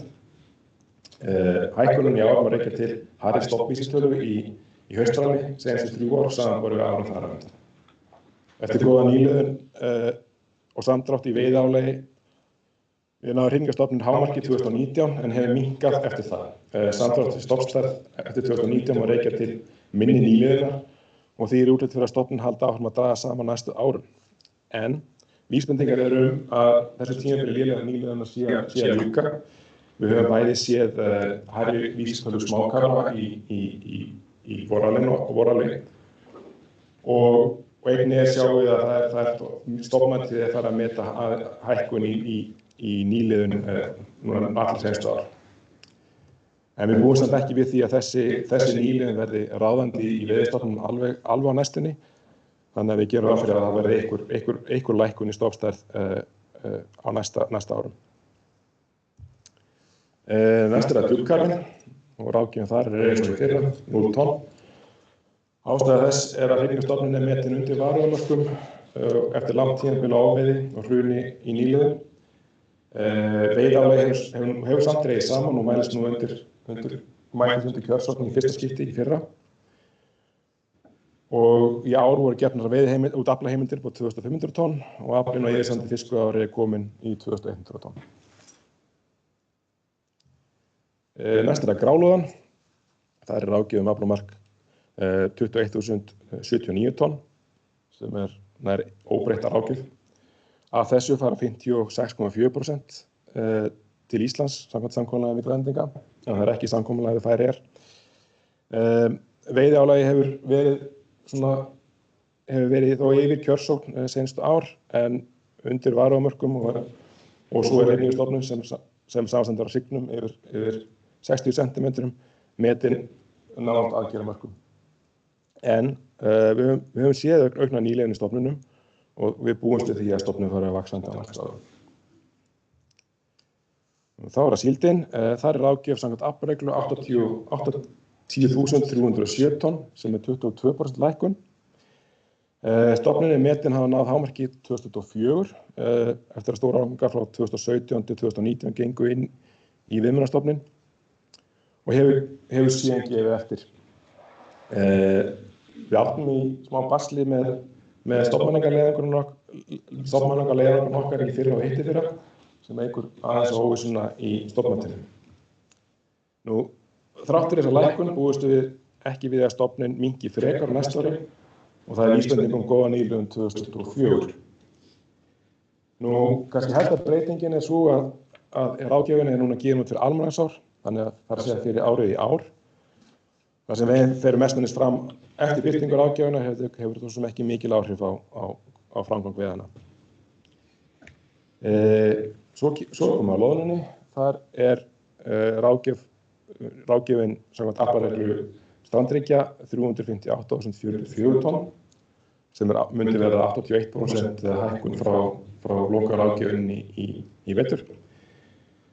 En þá benda á það að þetta byggir á haustmælingunni í fyrra. Það má benda á það að þessi ráðgjöf verður uppfærð áður en að vertíðin hefst eftir að lokinni stofnmælingarleiðangrinum í haust. Hér er svo listi yfir ráðgjöf þessum tegundum. Það er tegundir sem ég nú þegar kynnt, eru stjörnumerktar. Af öllum hinum þá er ráðgjöfin hástökkunum blálaka hjá okkur, það sem að ráðgjöfin rúmlega fimmfaldast. Ástæðan fyrir þessari gríðarlegu hækkun er svo að við skiptum grunn ráðgjafar, fórum frá aðferðafræði sem notuðu fyrir gagnarýrar tegundir yfir í tölfræðilegt stofnmat byggt á gadget líkanir. En fyrir utan þessa stóru mikla hækkun í blálöku, og kannski alltaf minnast á það að þessi ráðgjöf er svona í pari við aflann sem var fyrir kannski 10 ára síðan, 10-12 ára síðan. En núna, fyrir utan blálönguna, þá er 21% hækkun bæði í löngu og keilu. Steinbeitur hins vegar lækkar, en svo er svona aðra tegundir svona að flútta á svipuðum slóðum á þeirra hafa verið. Kannski renni yfir þetta hérna aðra upplýsingar hvað er á döfinni hjá okkur, hvað það kemur á ráðgjöfinni. Eins og ég sagði áður, þá er ráðgjöfin byggð núna uppfærð stofnmatsaðferð og verður hér eftir gefin út árlega. Við vorum með blálöngu á 2 ára fresti. Við munum gefa út aflamark í sæbjúgum í haust, á loknum leiðangri í ágúst, en munum gefa út ráðgjöfina fyrir almanaksár hér eftir og við leggjum til að núverandi ráðgjöf fyrir fiskveiðiári verði framlengd fram á áramótum.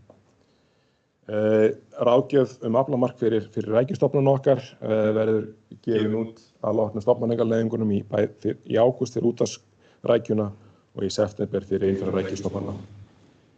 Og svo að venju verður ráðgjöf fyrir deilistofna gefin út af Alþjóðahafrannsóknaráðinu á loknum fundi vinninefndar núna í haust. En svo erum við líka munum við uppfæra ráðgjöf með Langreyði og Hrefnu eftir að Namco er búin að rýna niðurstöður talninga frá árinu 2004. Eins og ég sýndi hér áðan, þá er vonandi til góðra og loðnuvertíðar á komandi vetri, eða við munum vita meira á lokum haustmælingu. Aukningu í vísitölu lúðu, við höfum séð aukningu í vísitölu lúðu undanfarin ár og það gefur vonir það að hrygningarstofninn sé rétt á gúknum. En við höfum áfram að leggja til að allir lífvænir lúðus verði sleppt, þar sem við teljum að stofninn sé ennþá undir varuhámörkum. Góð humarveiði í körfunaveiði núna í vor gefur vonir það að stofninn sé að koma til og við munum birta ráðgjöf aflamark á næstu árum.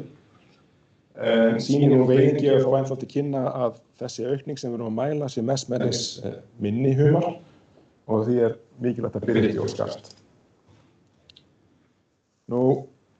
Kannski heildarmyndin er, þrátt fyrir að ég sé að kynna hérna lækkun í sumum stofnum, þá er heildarmyndin svo að helstu nýtistofnar þeir standa sterkt og veiðarlagið hefur verið hóflegt síðasta ár.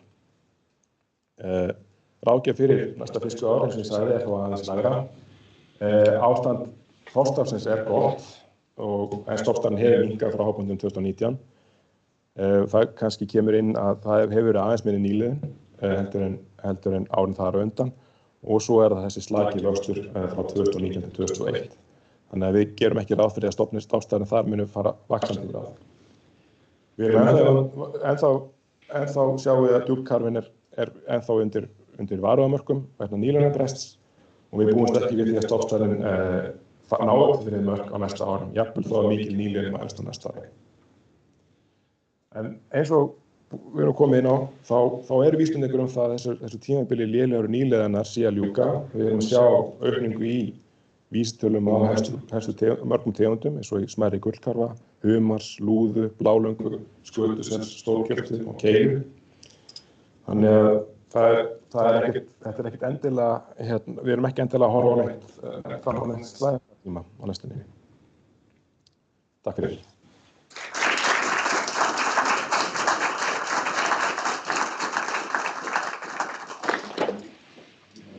Jú, það bara þá held ég sé bara opna fyrir spurningar og það þá bæði til mín og til allra hérna sem hafa verið að halda erindi. Ég sé að Lísa Tvær spurningar á ég ekki að vera með. Nei, það var bara hljóðnemi hérna í loftinu. Takk fyrir mjög góða yfirferð. Já. Ég var bara forvitin varðandi þessar miklu sveiflur á ísunni og auðvitað þessi 20% lækkun mikið reiðarslag. En þú varst að segja að stærð hrygningarstofns með því hæsta sem hefur verið síðustu ár og samt lækkar hún 20%.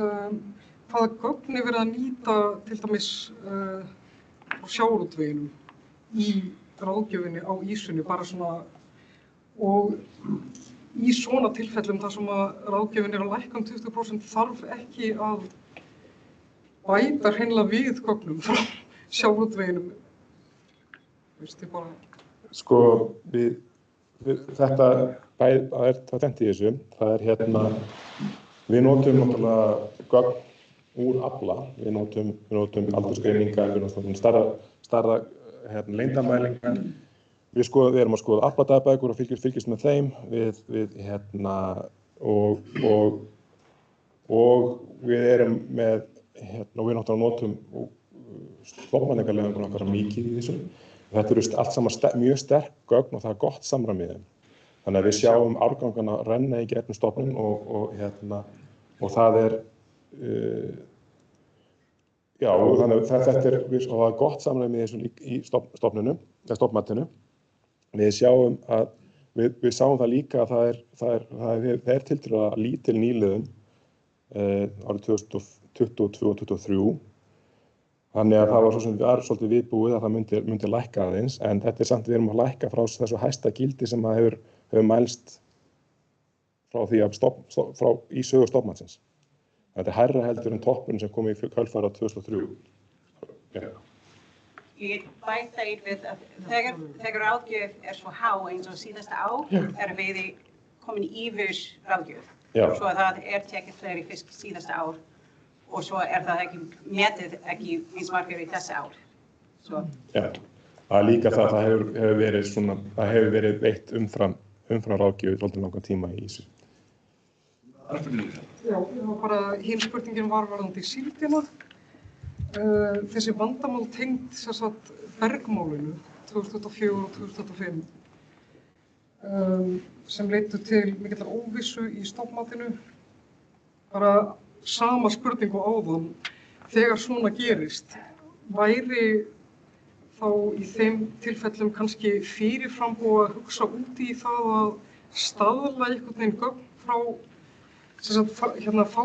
sjávarútveginum að fá kannski einhvers konar leiðbeiningar hvernig við getum staðlað gögn svo að ef við lendið í að það klikkar eitthvað svona að þá stöðluðu gögn aftur að þið getið notað þau. Ég er ekki að tala auðvitað bara einhver gögn en bara eitthvað sem þið væru þá fyrirfram búin að gefa okkur leiðbeiningar sem væru nógu góð fyrir ykkur til að nýta út af því að bátarnir eru náttúrulega alltaf endalaust þarna úti allan á sér hring og ef það klikkar eitthvað í svona bara þessum stöku leiðangrum sem þið eru með þá bara hefur það svo mikil áhrif.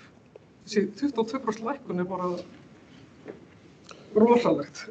Já, en þetta má heldur ekki gleyma því að það var 20% hækkun í fyrra þannig að við erum komin á staði sem bara mjög svipað aflamark og var bara fyrir 2 ára síðan.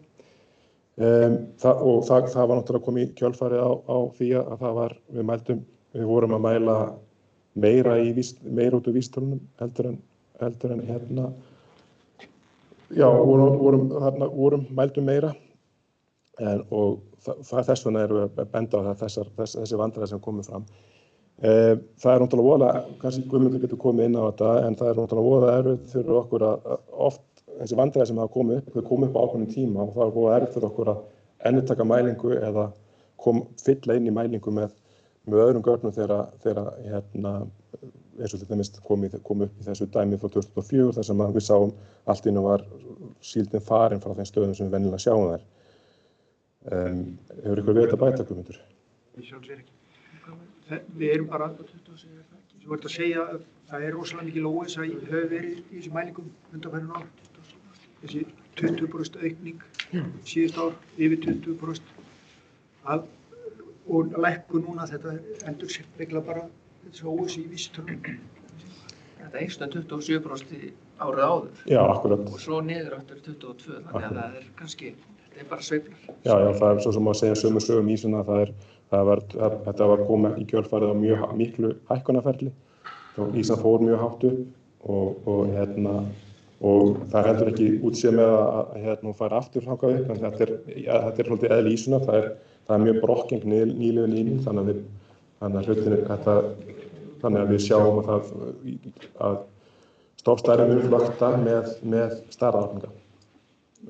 Meira heldur en það sem við sjáum til þessu í þorskinu. Til dæmis sveiflujöfnunni sem við erum með í þorskinu, myndi það einhvern veginn hjálpa til við þetta?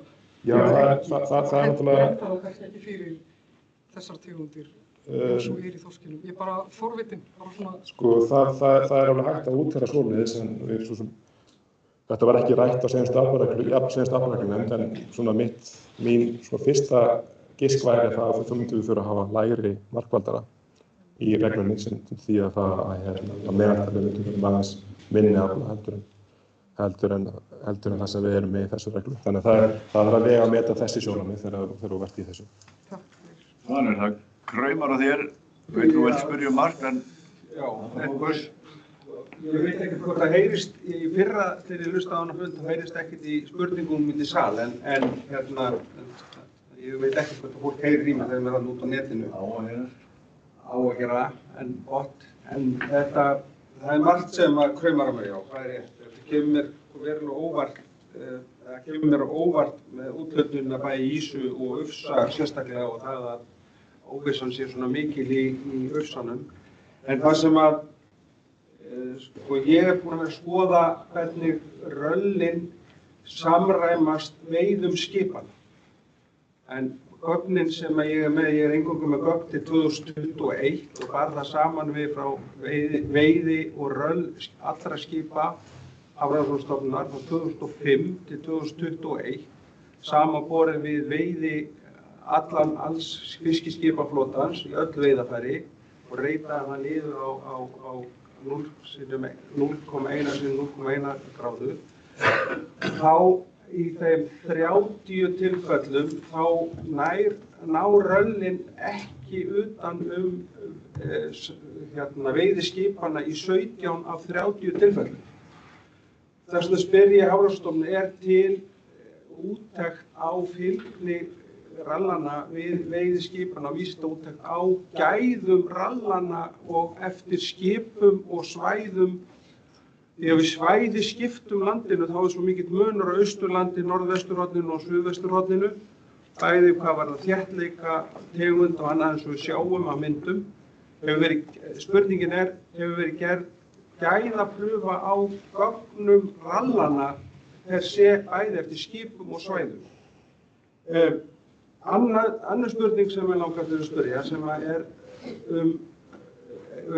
það er verðmæti aflareglunar og hvernig við stýrum veiðunum.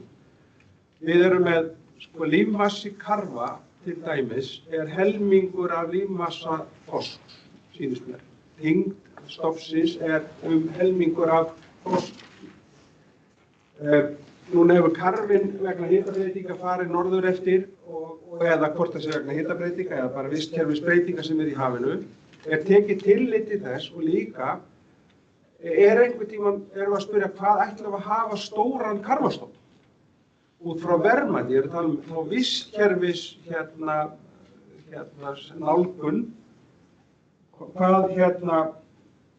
hvernig við hver tekur ákvörðun hvað stofnarnir eiga að vera stórir og hvort þeir hafi áhrif á aðra stofna. Og þá komum við að hvalnum. Núna erum við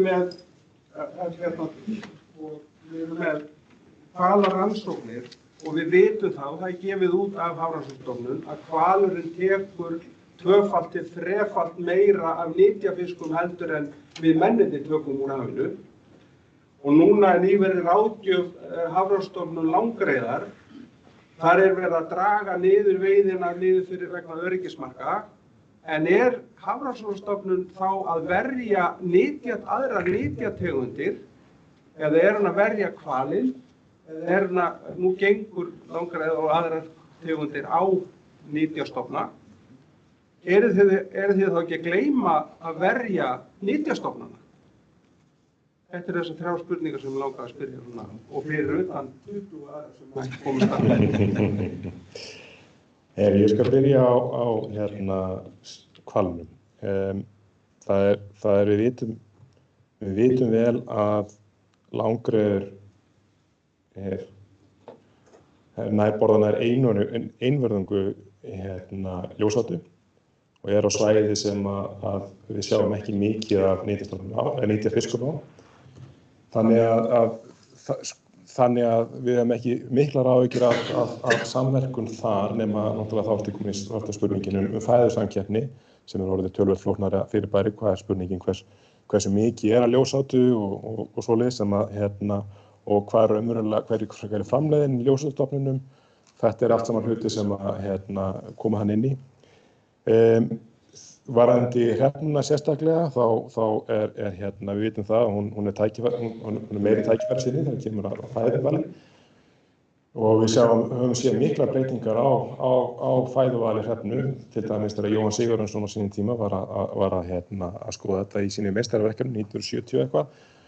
Þá keyrði hann landið og víst á Fólkingabjöllu og sótti krukkur á maganum haldi úr hrefnu. Og þetta var að stærstum hluta ljósáta á þeim tíma. Síðan þegar við komum á 2004 fórum í vísindaleiðangurinn og tókum hann kringum 200, það veitum hann kringum 200 hrefnur, 192 reyndar, þá sáum við að það var mjög tímabilskipt og svæðaskipt hvað hrefnunum að borða. Það sem að truflaði hluta rannsóknar var það að á sama tíma þá fækkuðu hrefnum mjög mikið vegna þess að sandsílastofnum hafi minnkað mikið. Og þá virtist hrefna skipta yfir í aðra fiskistofna sem eru á svæðinu. Þannig að spurningin náttúrulega mikið af þessum gögnum sem við erum að skoða hrefnuna það að túlka með þessum ljósi að það er mikið breytileiki þarna á og þó að einhverjum tímaföllum hafa við mælt mikið af nytjafiskum í maganum á þeim, þá yfirleitt sjáum við að þetta eru minni fiskar sem eru veiddir, þetta ekki endilega sama stærðarbil sem við erum að sjá og þá líka horfa því ljósi að þegar þetta gerist þá var hrefnuna að skipta yfir í aðra bráð. Þannig að þetta er ekki alveg einföld mynd þarna. Og við sjáum náttúrulega eins og Ætlum að verja hvalinn eða fiskana? Já, það er stóra spurning. Við fáum okkar beiðni frá stjórnvöldum. Þannig að það er líkilættir þarna. Því að okkar ráðgjöf samkvæmt beiðni stjórnvalda og hún byggir á ákveðnum forsendum sem er aftur og aftur samkvæmt beiðni stjórnvalda. Nú man ekki alveg hver önnur spurningin. Já, svæðin og karfinn, það er náttúrulega myndi ég kannski bara vísa beint í Kristján ef það vill. Hvað stofninn væri, hvort við ættum varum ekki búin að ákvarða hámarksstærðar karfa? Hvað ætlum við að hafa mikið af karfi í sjónum og hefur hann áhrif á þorski til dæmis? Ég bara einhvern veginn get ekki svarað þessu allavega, hvað hann hefur svolítið ekkert áhrif á þorskin, en það væri þá frekar hvalur versus karfi sem að væri í samkeppni. Við erum með 750 miljón karfa í hafinu, samkvæmt ykkar tölum af nytjastofnum. Við erum með 450 miljón þorska. Þetta er smærri fiskur, hann er minni, hann er, þú veist. Lengur að vaksa, lélegri nýting, lægra verð. Þess vegna ef þú ætlar að kýla niður stofninn, þá færðu miklu minni veiði, sko. Við erum náttúrulega að veiða þetta samkvæmt hámarksnýtingu. Hámarksafrastri, já. Já, afrastri. Og þar leiðandi þá teljum við eðlilegt að hafa stofninn í ákveðnu stærð til þess að viðhalda góðri veiði. Það má kannski benda það líka að aftur þá erum við að veita ráðgjöf samkvæmt stefnu stjórnvalda hámarksafrastur í stöðum. Hverra tegundar fyrir sig? Hverra tegundar fyrir sig, það er alveg rétt. En það það sem náttúrulega líka annað, það má alveg, við erum alveg opin fyrir þeirri umræðu að horfa á vistkerfisnálgun, þetta er En röllin og nákvæmni ralla? Ég hef ekki séð greininguna þína sjálfa, þannig að ég var gaman að fá að sjá hvað átt við, en það ýmislegt í þessu sem þyrfti að skoða betur. Það til dæmis að við erum, veiðarfærin eru önnur, það er tímasetningin, það er hver marktegundin og svo framvegis, þannig að það er ekki hægt að við þurfum að ræða við þið betur það síðar. Það er alveg ljóst að það er alveg sóknarfæri náttúrulega í þessari umræðu bara þessar svona vistkerfisnálgun og það er náttúrulega það sem hefur verið að fá svona aukið rými líka í umræðinni og það tengist svona þessu jafnvægi sem við erum orðið tíðrætt þessar þrjár stoðir, umhverfið, efnahag og samfélagi, hvernig þú vektar þetta saman og það getur verið að það séu einmitt í varðandi svona hérna efnahagslegu nálgun að það þarf að huga að því tengingunni einmitt huga betra því skulum við segja að tengingun á milli tegunda þá erum við ekki bara að hugsa afrán heldur þá erum við að nálgast líka þessar spurningar sem þú ert með Svanur þar með ekki að segja að það hef ekki verið gert en ég held að þessi sóknarfæri í því að taka þá hugsun ennþá lengra og hugsa í svona stærra samhengi ég sá hérna Örn Hversu vel? Það spyrja því tvær fyrir ég ætla fyrst að þakka fyrir og ég ætla að vonbreið með ísuna en ég ætla að koma með tvær spurningar og annars vegar með ufsann og hins vegar með lönguna. Í ufsannum þá hefur verið alveg ríkjandi valveiði undanfarin ár og á fiskveiðunum 2025 þá voru ekki að vera með 13% af veiðistofnum en samt leggið þið til að 16% skerðingu í ufsa. Ég á mjög erfitt að sjá þetta ganga upp út á því að það hægt að vera að tala það að það sé kostnaður einum fiskveiðunum og við höfum þá að njóta ávaxtanna.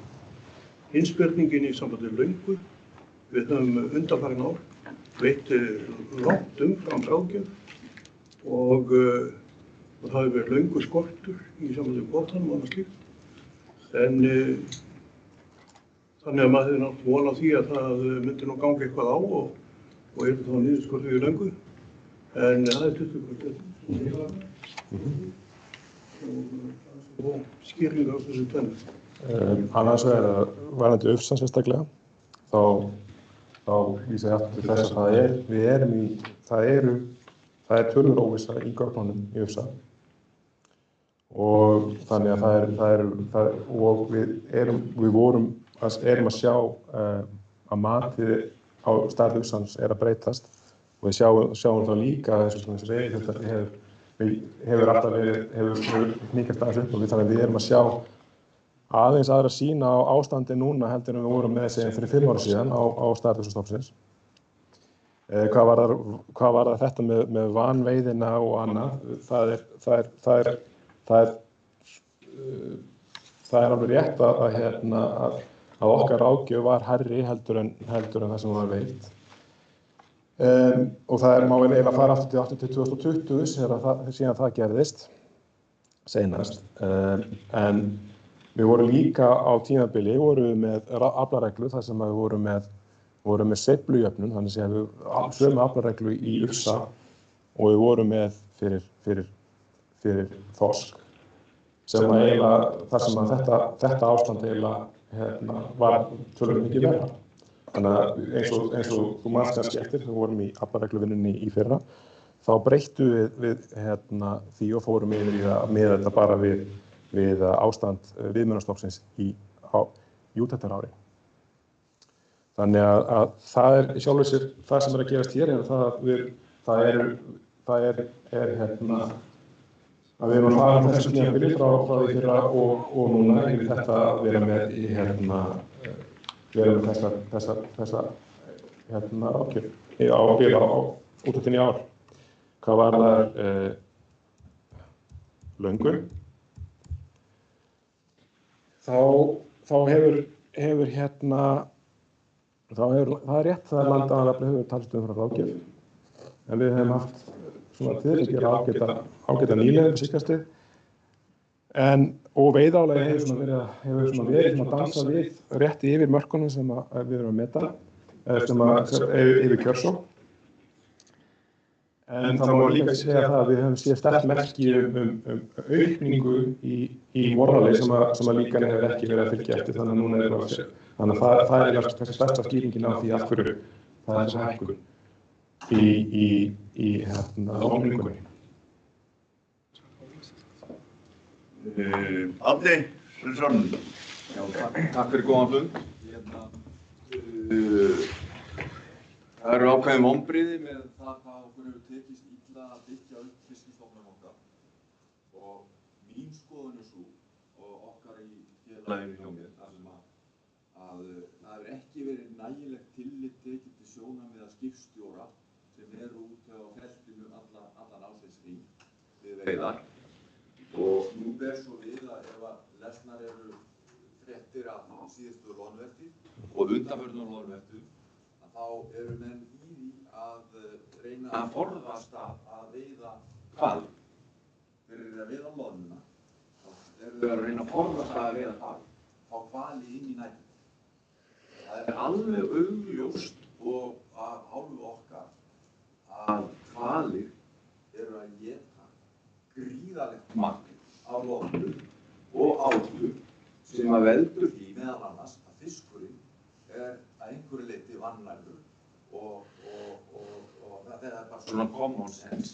Og ég ítreka það að ég og kalla eftir því að stofnunin auki rannsóknin á þessu og að það verði yttir hval vegna þess að svo við förum í fortíðina 16., 17., 18. og fram á 19.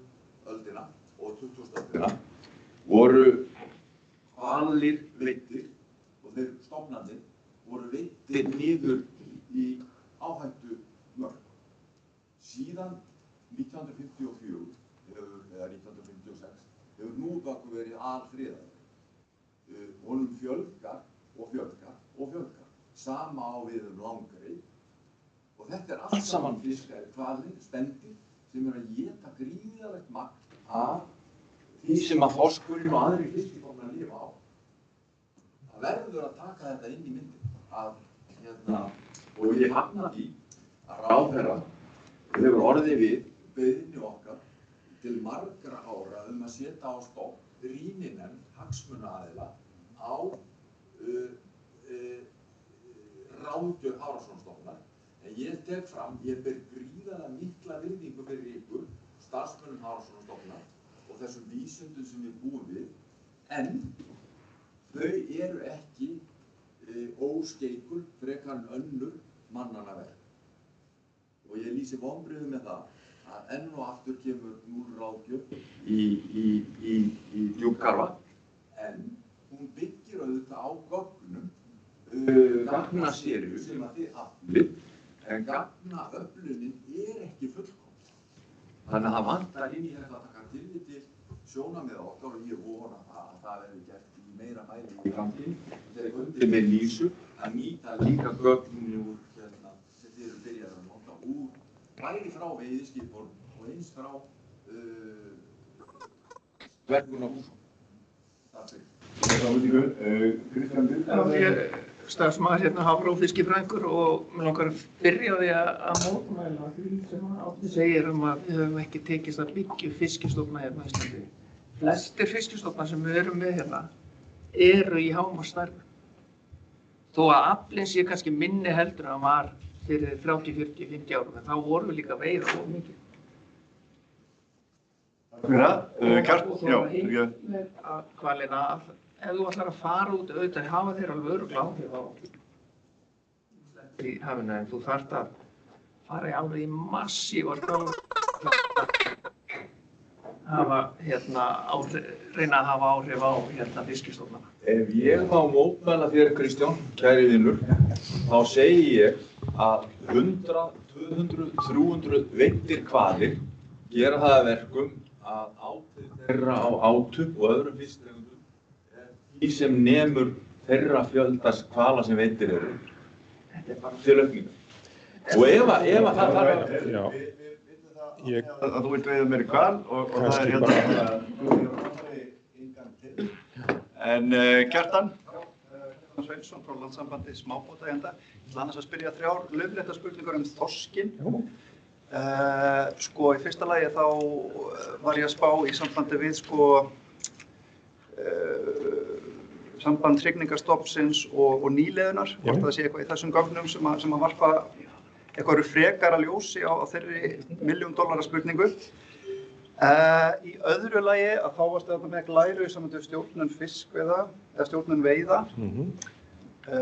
Það sem að kemur fram sem sagt þarna afli umfram aflamark og þarna stærsti liður en önnur frávik. Ég bara var forvitin að vita hvað það væri. Er það ísprósentusvindl og vigtarsvindl og brottkast og annað slíkt eða hvað er það? Og svo í þriðja lagi sambandi við þyngd að þorsknum sé að léttast og ef ég skildi það rétt að þá var það að miklu leyti vegna þess að út af loðnunni. Skýtur þá ekki svolítið skökku við að þá stórauka loðnuráðgjöfina 80%. Þorskurinn er töluvert flinkari því að finna loðnuna heldur en við, Já, býttu nú við. Þannig að ég skal bara byrja á mína spurningu. Við erum með nýliðunarsambandi sem við erum með. Við náttúrulega erum með, við höfum ekki séð aukningu í nýliðunni þó að hrygningarstofninn hafi stækkað. En það er kannski ekki endilega það sem maður býst við sérstaklega. Við erum það sem þegar þú ert að skilgreina svona hvernig maður er að stýra fiskistofni, þá er maður meira að horfa til þess að koma í veg fyrir að nýliðunin verði skerðist. Og þar að leiðandi að hrygningarstofninn fari niður fyrir ákveðið mörk, þar sem við væntum þess að nýliðunin verði. Og þetta er svona, og kannski höfum við ekki miðlaðið nægilega vel, en við viljum helst ekki vita hvað þessi mörk raunverulega eru. Við sjáum sikkert á hvaða bíli þetta getur mögulega verið, þar sé að frá með lægstu stoppstærð að 0, en þetta er náttúrulega staðir sem við viljum helst ekki fara á. Þannig að í flestum tilfellum búist svolítið bara við því að það eftir að stofninn ná við ákveðnu hámarki, þá er bara tiltölulega stöðu nýliðun þó með flökti meðaltal. Er það 500.000, er það bara jafnstöðu aflið sem við megum búast við? Já, eins og þetta lítur út í dag, þá myndi ég halda að það væri eitthvað svona kringum það sem við verðum að tala já. En svo náttúrulega, það er ýmislegt getur breyst, svo getur náttúrulega meðalhundurnar vaxið. Svona getur náttúrulega alltaf gerst að komið risastór árgangur í þorski, en okkar svona tilfinning er svo að stór hluti af þessum stóru árgangur sem voru að koma, að hluti þeirra hafa alist upp við Austur-Grænland eða komið frá. Það verður meiri samgöngur milli Grænlands og Íslands heldur en við kannski höfum gerð ráð fyrir þessum tímum. En við náttúrulega höfum mælt og tekið eftir göngu frá Grænlandi mörgum sem stórar göngur sem koma þá svona 8 milljóna fiskur sem eru að koma inn til Íslands. Og það ég man ekki hvort að það verður 12 eða 13 svoleiðis atvik í stofnmatinu okkar sem við mælum sérstaklega. Hvað var það frávikin sem ég talaði Þetta er frávikin frá opinberum löndunartölum frá aflamarki. Þannig að svona það sem þú ert að minnast á ísprósentur og svoleiðis, það er ekki í þessum tölum. Það sem kannski, ég myndi vera að benda á eitthvað sem gæti valdið þessu eru tilfærslur milli álag í kvóta. Það er ákveðin möguleiki sem útgerðir hafa til þess. En svo getur þetta verið einhver aðeins þættir sem við höfum ekki tekið með inn í. Það er líka inn í þessu það er rannsóknar kvóti, þessar kvóti sem við gefum út til þess að fiskiskip taka þátt í ralli, sem er líka inn í þessu tölum. Þannig að það er svona mígrútur af mismunandi hlutir sem getur komið hann inn, og þau eru mismunandi miklu ára. Einhver árin var áður fyrir voru ekki afli erlendra fiskiskipa inn í þessum tölum, tekið til þegar aflamarkinu það gert núna, þannig að það er svona þessi svara sem er. En ég veit þannig benda á þetta því að maður er að sjá þarna aukningu í varpsafla sem sést var. Hvað varðar þýndirnar? Þar er sem sé, það er alveg rétt að loðnan er mikilvæg í þessu og þegar vel árar þá væntanlega búist við því að þorskurinn komist betur í fæðuna heldur en og við höfum jafnvel séð það svolítið í gornunum að þó að við séum kannski með til þess að gera laka göngur á loðnu að þá hefur þorskurinn tekist vel að sækja í loðnuna. En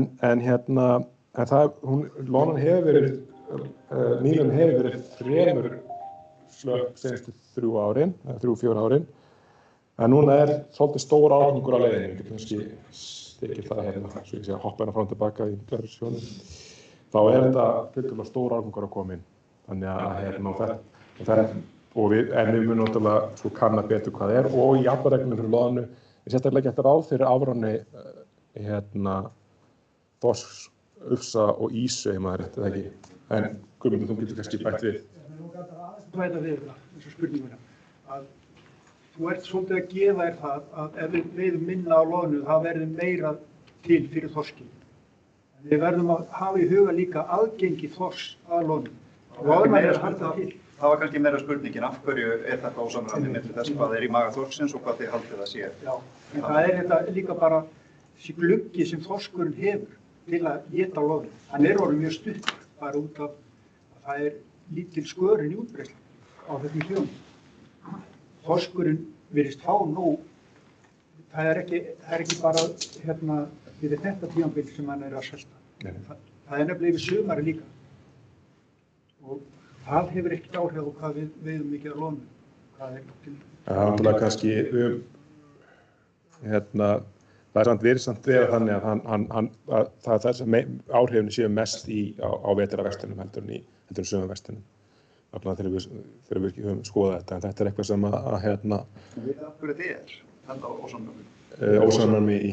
Eða milli þess hvað er í maga þorsksins og hvað þið teljið að sé til af loðnu í hafinu? Er það eitthvað vistkerfi? Já, sko, náttúrulega loðnan er elst dálítið upp við Grænland, þannig að þorskurinn í Ísland getur ekki borðað loðnu fyrir en að hún kemur til landsins, syndir hingað upp eftir. Þannig að það er frekar þröngur gluggi þarna sem það er að loðnugangurinn að byrja sem er þá, ef ég man rétt í kringum áramótin og fram í mars-apríl. Þetta sést mjög vel í haustranum og náttúrulega orðalega að taka að við erum að hitta þorskurinn rétt fyrir hrygningu og oft stúddur á loðnu en við höfum séð minna sérstaklega í haustranum af loðnu í þorskmögum eftir þessa breytingu sem varst að koma inn á bara í fyrirlestunum áðan eftir að færsla nef og þá sjáum við hlutast að minna af. Það voru nokkur ár þarna að haustranum fyrir 96-7 þessu köldu ára eftir að hlýna hérna upp úr 96-98 tekur átti grafsjóðalínunin að sjá þessi minna aðgengi sérstaklega að haustið til. Þannig að já. Þessi spurning svarar. Ég ætla ekki komin inn aftur. Já. Ég ætla að koma hérna nýju mælanda, gjör svo vel. Sæl og söl, ég er Kristín, sumarstarfsmaður á Bátsjóðsvið. Ég vildi spyrja hana Steinunni varðandi verndun hafsvæða. Ég vildi bara spyrja hvað búistu við eitthvað svona sérstaklega hvenær það verður aukning í prósentu verndun hafsvæða næst og hvað er svona helsta sem fer á móti því hér?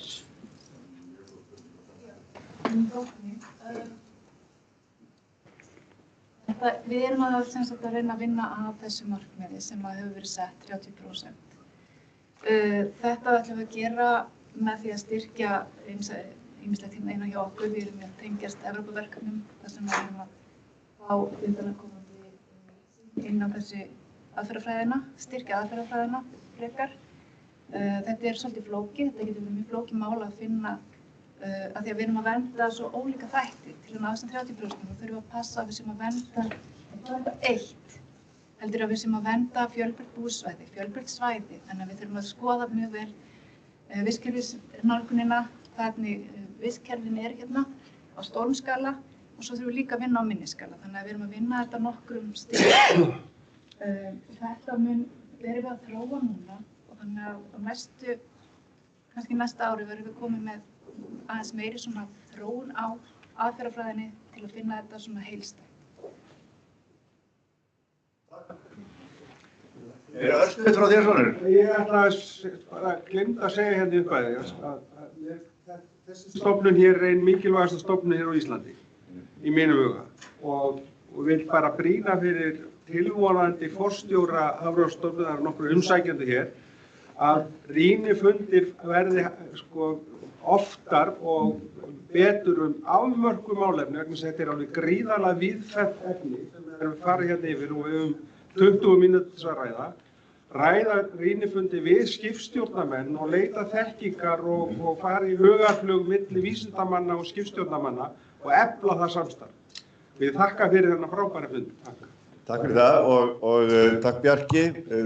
Mér sýnist að það séu svona allavega helmings líkur á því að þú sért að tala hér yfir framtíðarforstjórastofnunar og mögulega fleiri.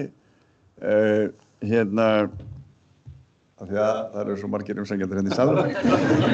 Ég er ekki að tala sjálf af mig. Og ég er alveg viss að hver sem þar verður mun taka þessa ábendingu mjög jákvætt.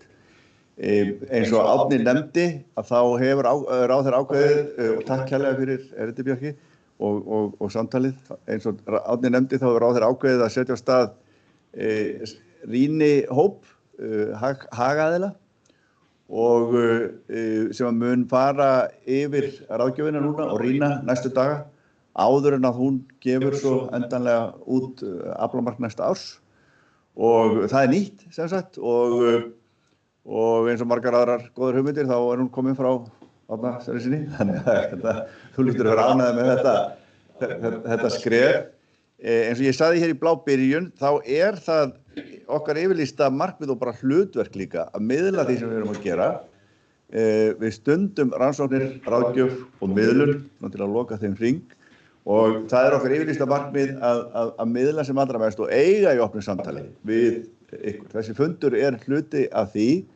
Erum við með svör við öllum heimsins spurningum? Nei, en höfum við löngun til þess að taka þátt í þessu samtali? Já, klárlega. Og hluta því er líka að horfast í augu við það sem við mögulega vitum ekki, sem er lykilatriði í hinu vísindalega ferli, eins og Pamela kom mjög vel inn á hér í byrjun. Þannig að þetta er okkar sýn, þetta er okkar afstaða og þessi fundur er mjög mikilvægur áfangi í þessu ferli. Hann er svona ákveðin endanpunktur eftir mjög umfangsmikla vinnu. Nú fer þessi rýnihópur í gangi, geri ég ráð fyrir að hann fari í gang bara strax eftir helgi. Í framhaldi af því tekur svo að ráðherra sínar ákvarðanir og þannig heldur hringurinn áfram.